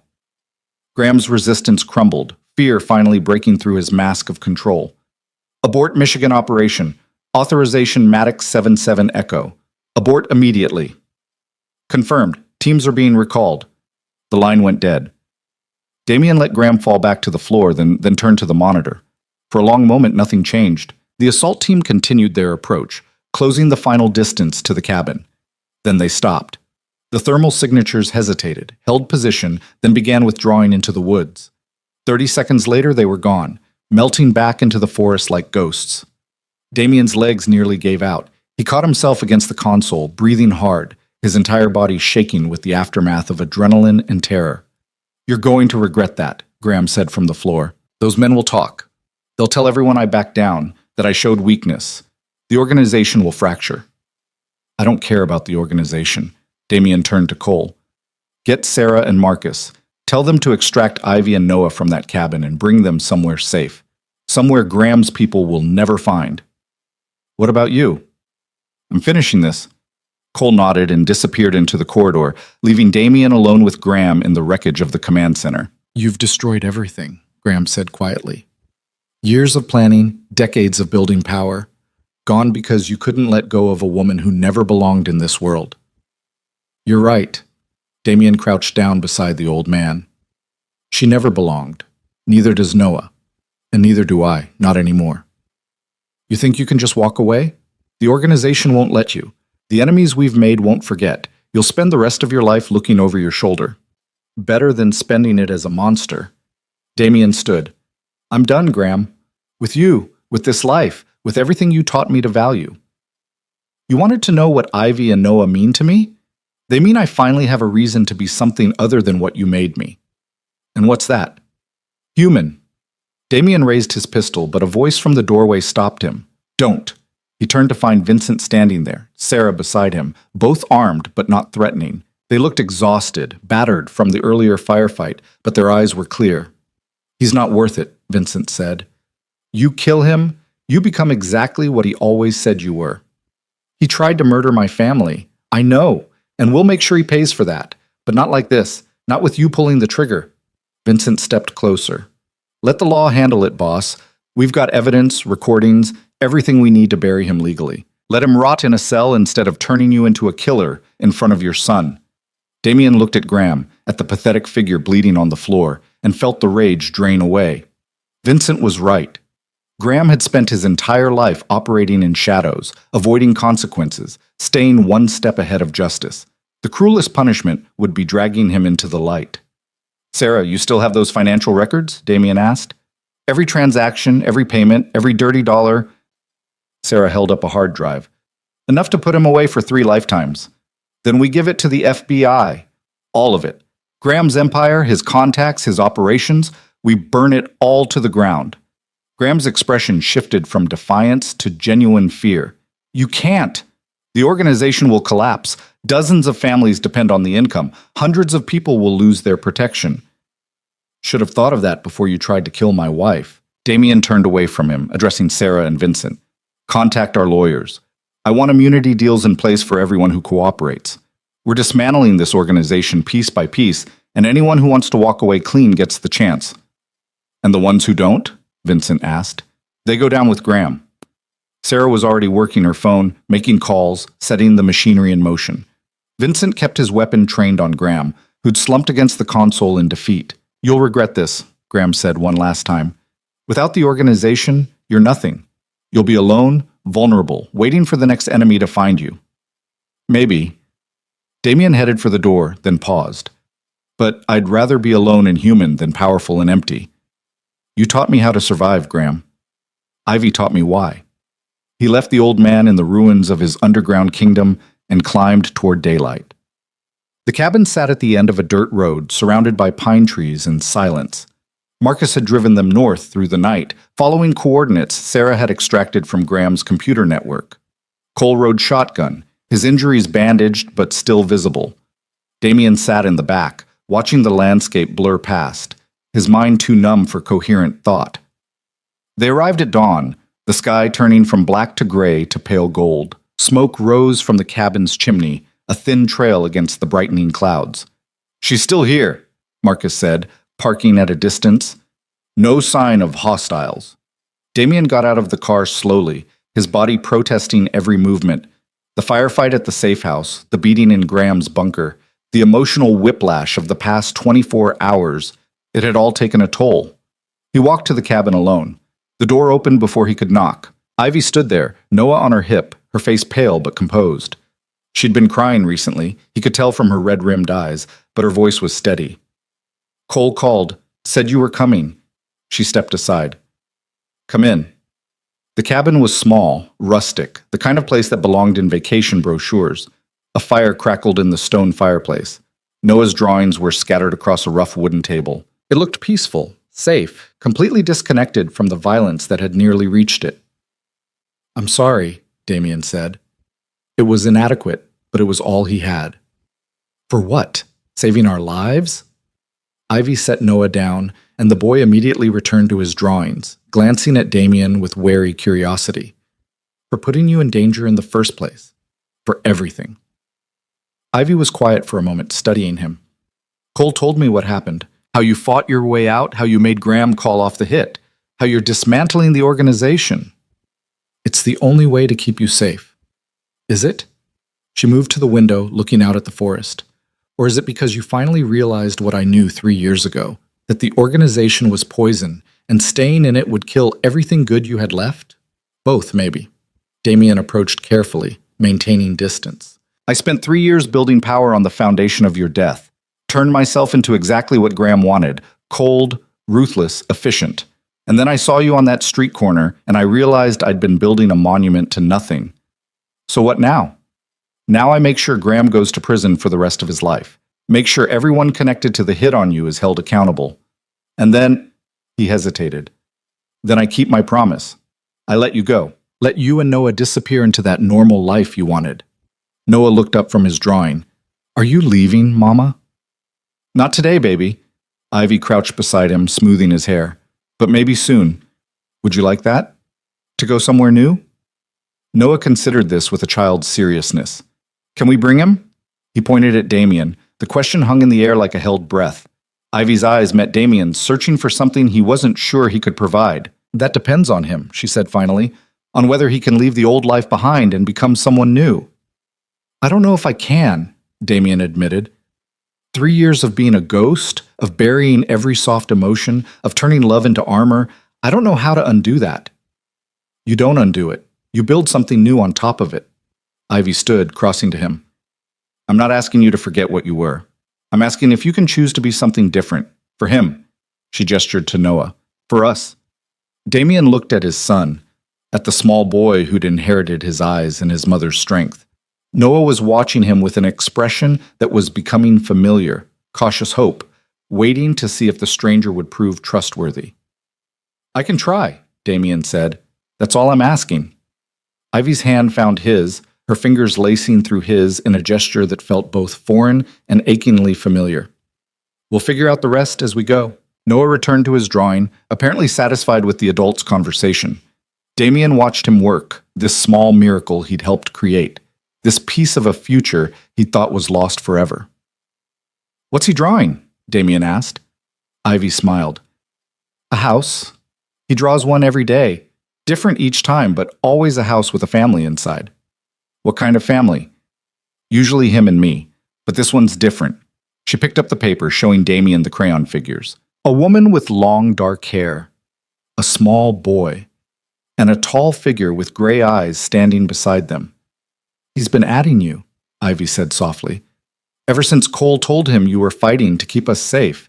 He's been drawing you into the family." Damien felt something crack in his chest, the armor he'd built finally giving way.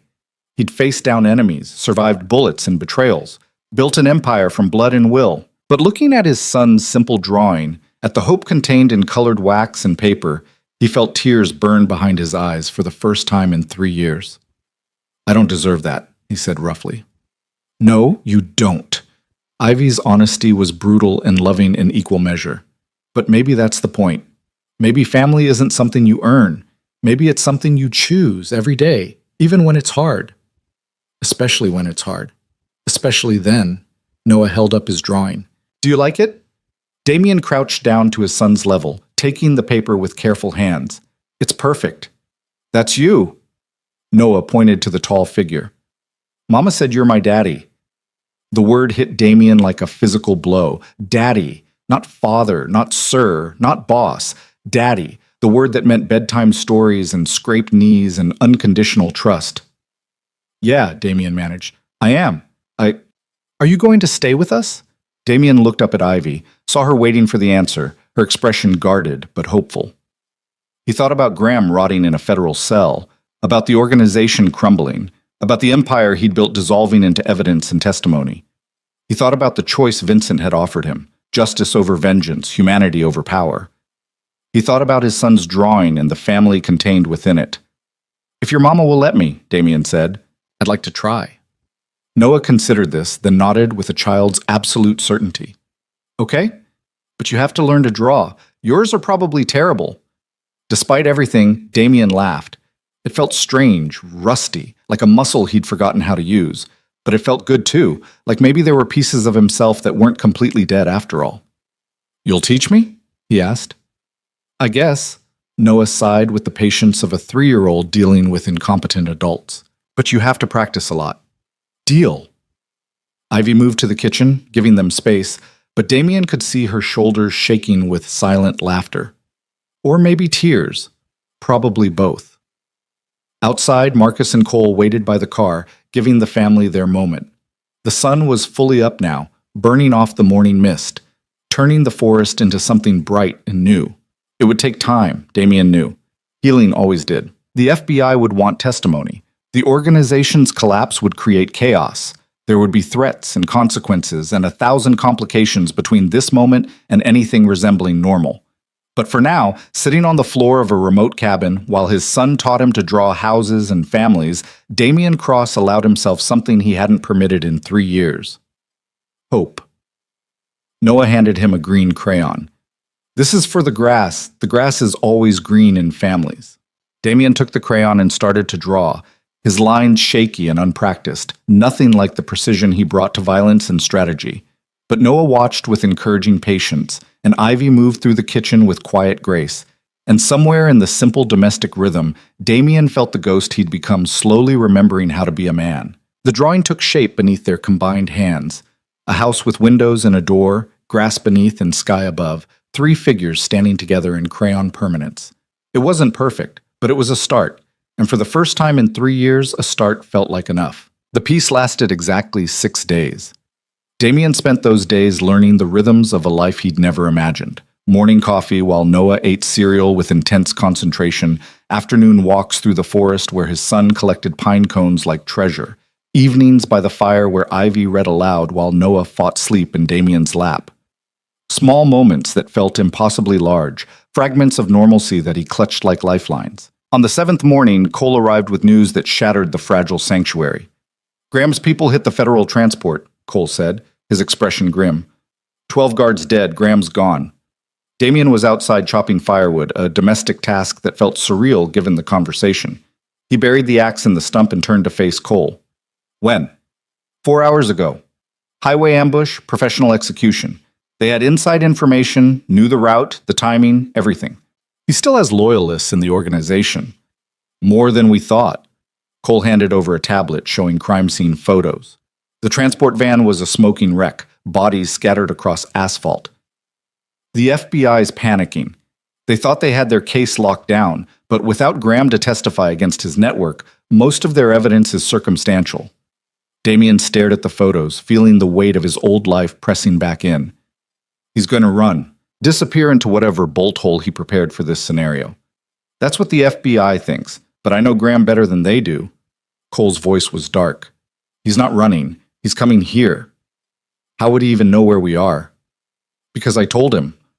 The voice came from the tree line, and Marcus stepped out with his hands raised, his face a mask of regret and resignation. "I'm sorry, Damien. I didn't have a choice." Damien's hand moved to his waist, but he wasn't armed. He'd left his weapons in the cabin, trying to embrace the fiction of safety. "Explain. Now." "Graham has my sister. Has had her for 3 days, ever since we raided his bunker." Marcus's voice cracked. "He sent me proof, photos, videos. Said if I didn't give him your location, he'd kill her slow." Cole's weapon was out, trained on Marcus. "You sold us out for family. Wouldn't you?" Marcus's eyes were haunted. "He's not just coming for Damien. He's coming for all of you. He has a team, 20 men minimum, all ex-military. They'll be here within the hour." Ivy appeared in the cabin doorway, Noah behind her, both sensing the tension. "What's happening?" "We need to leave," Damien said, his mind already shifting into tactical mode despite his desperate wish to stay in the peaceful fiction. "Right now." "There's no time." Marcus shook his head. Graham planned this perfectly. He knew you'd run, so he's got teams covering every road out. You leave now, you drive right into them. Then we stay and fight, Cole said. Against 20 trained killers? In a cabin with a woman and child present? Marcus's laugh was bitter. That's not a fight. That's a massacre. Damien looked at the cabin, at Ivy standing in the doorway with their son, at the fragile life they'd started building. Then he looked at the forest, at the terrain he'd studied over the past week during his walks with Noah. There's a third option, he said quietly. Boop. The tunnel was old, probably built during Prohibition when these woods were full of smugglers and runners. Damien had found it 3 days ago while hiking with Noah, marked it mentally as an escape route without really believing he'd need it. Now he led Ivy and Noah through the narrow passage, their flashlights cutting weak beams through absolute darkness. Where does this go? Ivy asked, one arm around Noah to steady him. About 2 miles northeast, comes out near an old logging road. Damien kept his voice calm, but his mind was racing. Cole and Marcus are setting up defenses at the cabin. They'll make Graham think we're still there, buy us time to get to the road. And then what? Vincent's meeting us with a car. From there, we drive to the Canadian border. I have contacts who can get us across without documentation. You're talking about running forever. I'm talking about keeping you alive. Damien paused, turning to face her in the confined space. Graham won't stop, Ivy. Not until one of us is dead. And I won't let it be you or Noah. So it has to be you. Her eyes were bright with anger and fear. That's your plan? Draw him away from us and let him kill you? If that's what it takes. No. Ivy's voice was steel. We don't do that. We don't sacrifice people we love just to survive. That's Graham's way, not ours. Then what do you suggest? Because in about 45 minutes, a kill team is going to tear through that cabin looking for us. Noah tugged on Damien's sleeve. Daddy, I'm scared. The word, Daddy, still felt new, still carried weight. Damien crouched down, meeting his son's gray eyes. I know, buddy, but your mama and I are going to keep you safe, I promise. Like you kept us safe before? Noah's question was innocent, but it cut deep. When the bad men came? Yes, exactly like that. Okay. Noah's trust was absolute, terrifying in its simplicity. Then I'm not scared anymore. Ivy's hand found Damien's shoulder, squeezing once. We keep moving, but we do it together, all of us. No sacrifices, no heroes. We survive as a family or not at all. Damien nodded, unable to speak past the emotion in his throat, and they continued through the tunnel. They emerged in a grove of birch trees, the morning sun filtering through white bark and golden leaves. Vincent was waiting with an SUV, engine running, his expression tight with urgency. Cole just radioed, Vincent said as they climbed in. Graham's team hit the cabin 5 minutes ago. They're tearing it apart. Cole and Marcus? Got out through the back. They're heading to the rendezvous point. Vincent put the vehicle in gear, navigating the rough logging road with practiced skill. But Damien, there's something else. Graham didn't just bring a kill team. He brought explosives. Enough to level the whole area. He's trying to erase evidence, Damien said. Make sure there's nothing left to connect him to our deaths. More than that, Vincent handed back a phone showing a news alert. He's framing it as a terrorist attack. Anonymous tips to the FBI claiming you were running a separatist militia out of that cabin. When it explodes with you inside, the narrative becomes domestic terrorism instead of organized crime. Ivy read the alert over Damien's shoulder, her face paling. He's going to kill us and make us look like extremists, discredit everything we could testify to. That's Graham's specialty, rewriting reality to serve his purposes. Damien handed the phone back to Vincent. How long until the explosives go off? Unknown. Could be on a timer, could be remote detonation, could be... The explosion was visible even from 2 miles away, a pillar of fire and smoke rising above the tree line. The shockwave hit seconds later, rattling the SUV's windows, sending birds scattering into the sky. Noah pressed his face against Ivy's shoulder, and she held him tight, her eyes meeting Damien's with shared horror. That should have been us, she whispered. But it wasn't. Damien turned back to Vincent. Where are Cole and Marcus? 3 miles west. They made it out clean. Vincent's jaw was tight. But Graham's not done. He'll know we weren't in the blast. He'll adapt. Then so do we. Damien pulled out his own phone, scrolling through contacts he hadn't used in years. I have people who owe me favors, people Graham doesn't know about because I kept them separate from the organization. What kind of people? The kind who specialize in making problems disappear. Damien started making calls, his voice shifting into the cold, controlled tone he'd used for years as a crime boss. The tone he'd tried to leave behind but now needed one final time. Ivy listened to him work, watched him transform back into the man she'd run from, and felt something twist in her chest. This was the cost of loving someone like Damien. He could put on domesticity like a coat, but underneath was still the killer, still the tactician who calculated in lives and deaths. But maybe, she thought, that was what they needed right now. Not the man trying to be better, but the monster who knew how to win. The meeting point was an abandoned quarry 30 miles from the cabin, a crater in the earth filled with dark water and darker memories. 3 vehicles waited when Vincent arrived. Anonymous sedans with tinted windows and the kind of people inside who didn't ask questions. Cole and Marcus were already there, both armed, both watching the quarry's perimeter with the paranoia of men who knew they were being hunted. Damien stepped out of the SUV, leaving Ivy and Noah inside under Vincent's protection. He approached the lead vehicle, and a woman emerged, tall, Asian, with the kind of beauty that was carefully weaponized in eyes that had seen too much. Damien Cross. Her voice carried an accent he couldn't quite place. When you called, I thought maybe you were a ghost. Not yet, May. Damien offered his hand and she shook it with a grip like steel wrapped in silk. Thanks for coming. You saved my brother's life in San Francisco. I told you, then I owed you a blood debt. May glanced at the other vehicles, where 6 men had emerged, all carrying the kind of weapons that weren't available at sporting goods stores. These are my people. They'll do what needs doing. What I need is Graham Maddox, dead or alive, I don't care which. The crime boss who's all over the news? May's eyebrow arched. The one they're saying orchestrated a terrorist attack? The one who actually orchestrated the murder of my wife and tried to kill my son? Damien's voice was flat. He's still out there, still hunting us.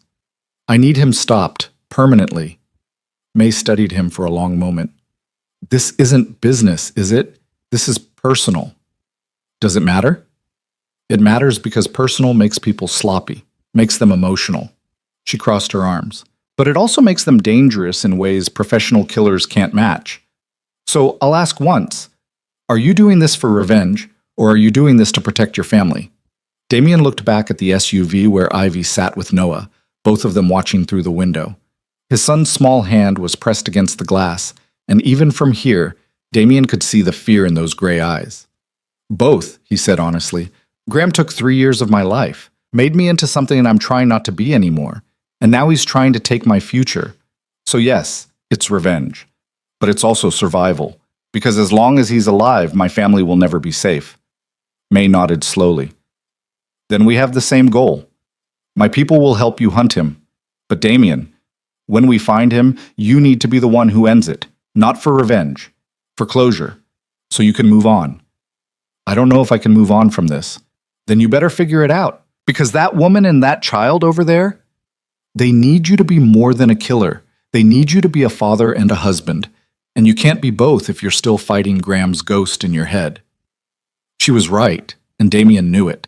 He'd spent 3 years as a ghost himself, haunting the spaces between violence and power. If he wanted to be real again, to be human, he needed to end this not with rage, but with purpose. Tell me your plan, May said. Graham's final stronghold was a warehouse district on the outskirts of Detroit, chosen for its proximity to Canada, and its maze of abandoned buildings perfect for hiding a small army.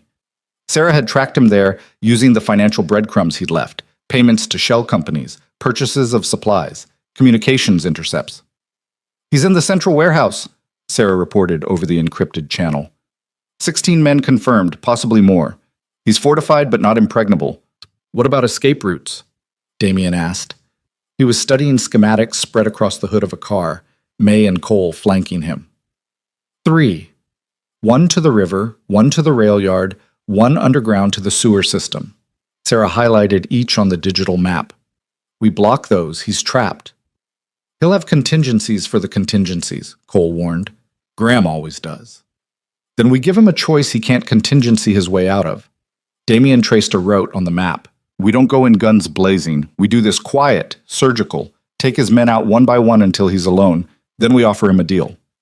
"What kind of deal?" May asked. "The kind where he confesses everything to the FBI in exchange for protective custody instead of a bullet."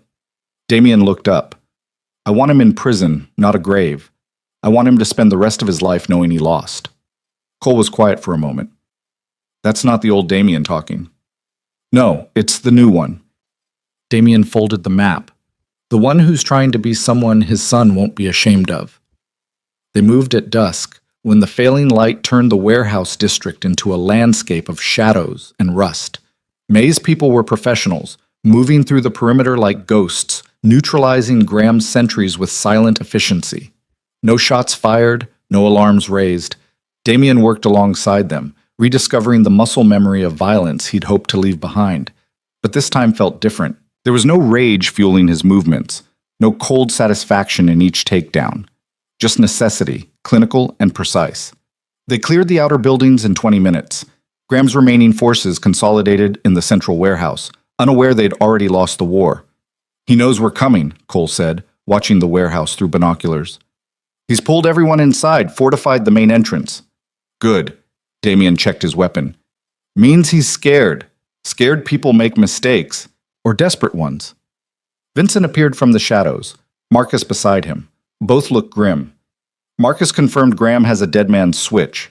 If his heart stops, a signal goes out to 3 different news organizations with evidence implicating you in a dozen murders. Damien turned to Marcus. "Your sister?" "Safe. May's people extracted her an hour ago." Marcus's voice was thick with gratitude and shame. "I'm sorry, Damien, for all of it. You did what you had to do. I understand that now." Damien clasped his shoulder. "But it means we can't kill Graham. We need him alive and willing to recant whatever he's prepared to release." "That's a big ask for a man with nothing left to lose," Cole said. "Then we give him something to lose." Damien pulled out his phone, dialing a number he'd memorized but never called. It rang twice before Graham answered. "I was wondering when you'd call." Graham's voice was tired, older than Damien remembered. "Come to gloat about your victory?" "Come to offer you a choice." Damien kept his tone even. "Surrender now, confess everything to the FBI, and I'll make sure you get protective custody. A comfortable cell, guards who'll keep you breathing. And if I refuse? Then I come in there and drag you out, and I won't be gentle about it." Graham laughed, the sound hollow. "You really think I'm afraid of you? I made you, Damien. I know every move you'll make before you make it. You knew the old me, the ghost you created when you killed Ivy. But I'm not him anymore." Damien looked back at the SUV in the distance, where Ivy and Noah waited under Vincent's protection. "I'm someone new, someone you can't predict because I'm not playing by your rules anymore." "Everyone plays by my rules eventually. Not this time." Damien ended the call and turned to his team. "He's not surrendering. We go in hard and fast.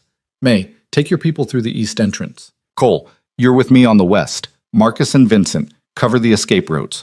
No one gets out except Graham, and he comes out in cuffs or a body bag."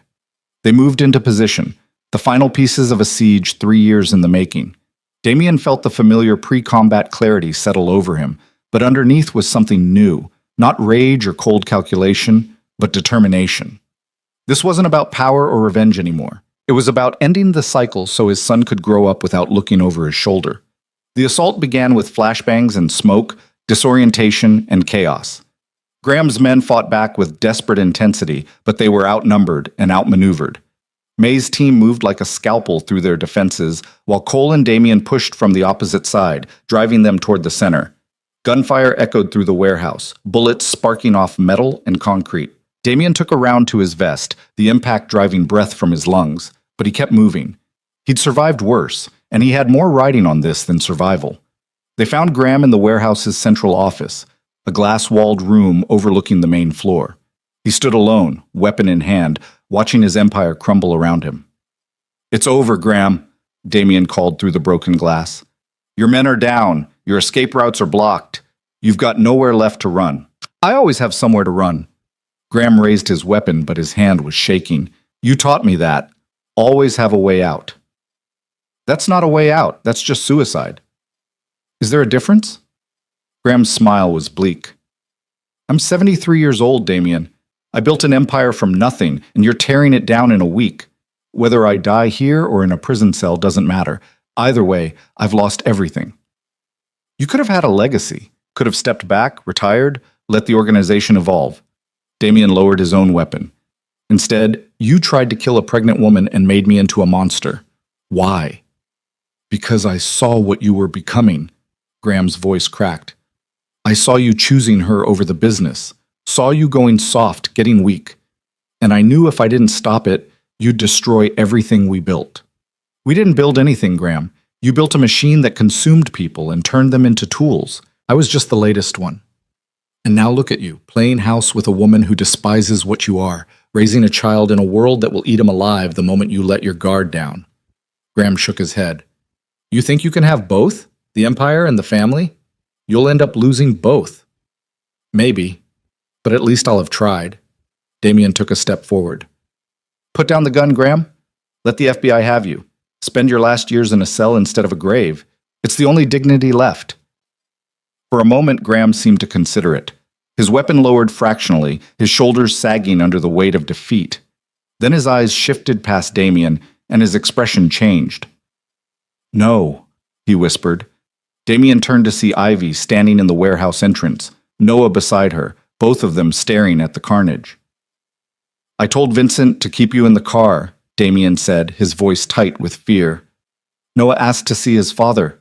Ivy's voice was steady despite the chaos. I couldn't tell him no.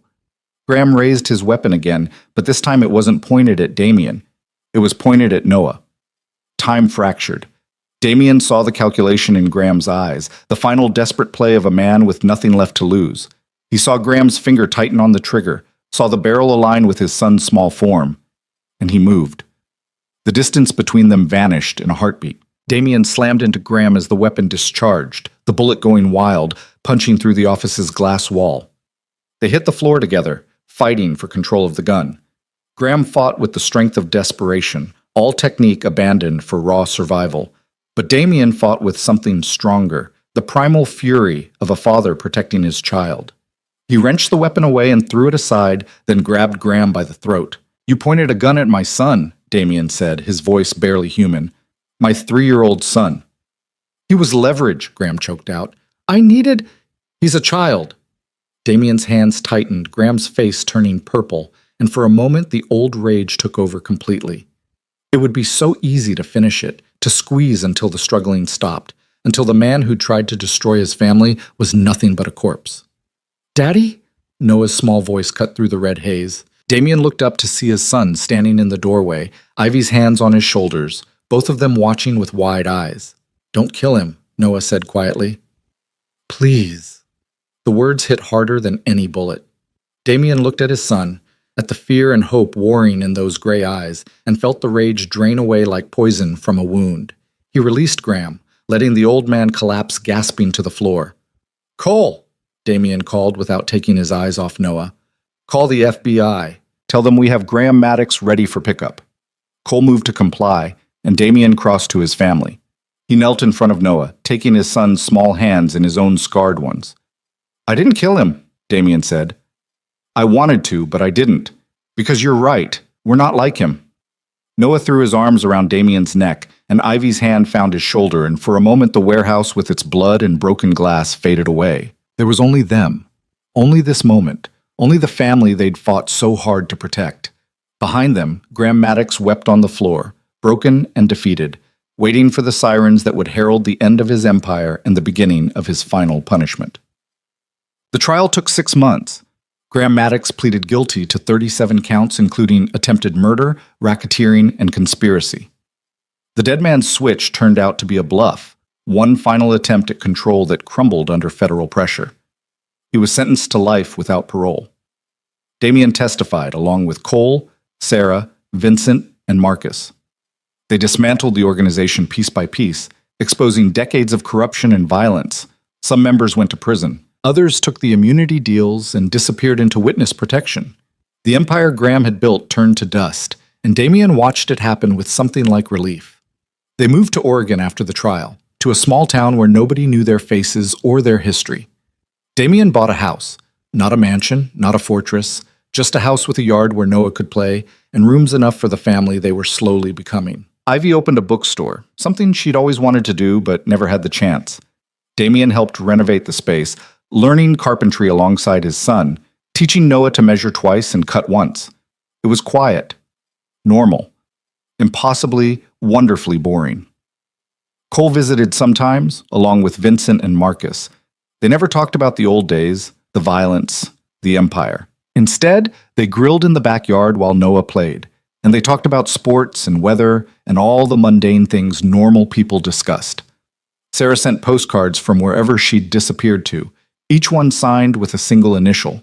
Damien kept them in a drawer, reminders that some people survived by vanishing completely.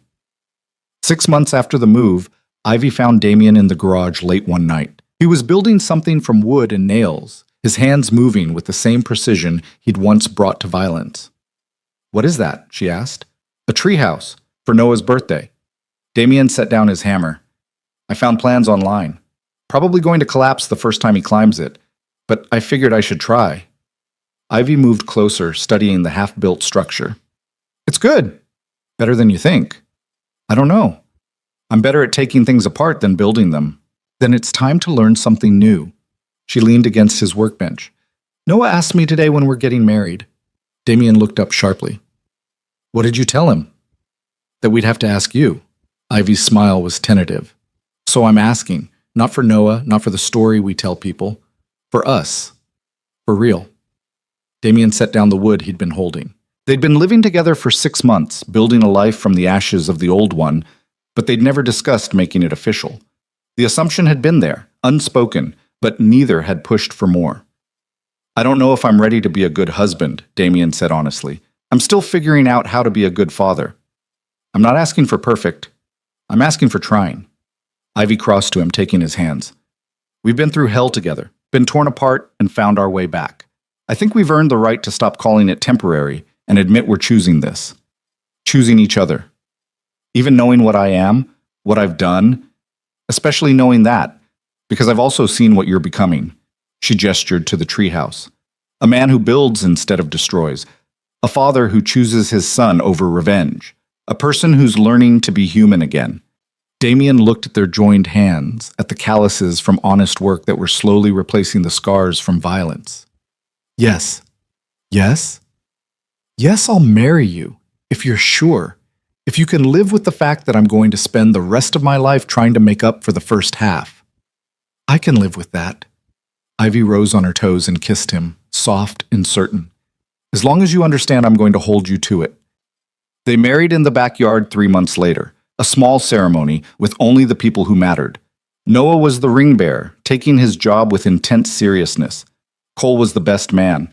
Sarah sent flowers from wherever she was hiding. There was no reception, no grand celebration, just a quiet dinner with friends who'd become family, and later, after the guests had gone, Damien sat on the porch with his wife and son, watching the sunset paint the Oregon sky in shades of gold and crimson. "Daddy?" Noah climbed into his lap, small and warm and trusting. "Are we safe now?"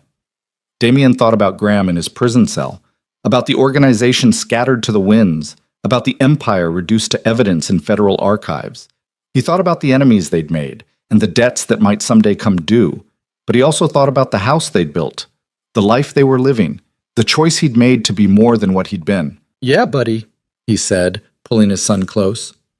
"We're safe." Ivy's hand found his, their fingers lacing together in a gesture that had become familiar, comfortable, right. Above them, the first stars appeared in the deepening sky. In the distance, a car passed on the main road, its headlights cutting through the twilight. The world kept turning, full of dangers and uncertainties, but here on this porch with his family, Damien Cross felt something he hadn't felt in years. Peace. It wouldn't last forever. Peace never did. But for now, in this moment, it was enough. Noah fell asleep in his arms as the stars multiplied overhead, and Ivy leaned her head on Damien's shoulder, and together they sat in the gathering darkness, no longer running, no longer fighting, just living, just choosing, every day, to be more than ghosts, just being a family. And somewhere in the night, miles away in a federal prison, Graham Maddox stared at the ceiling of his cell and understood, finally, what he'd lost. Not an empire, not power, but the only thing that had ever really mattered. The traffic light in Damien's memory turned green, and he drove forward into a future earned through blood and choice and the simple revolutionary act of love. The end was also a beginning, and this time he wouldn't waste it.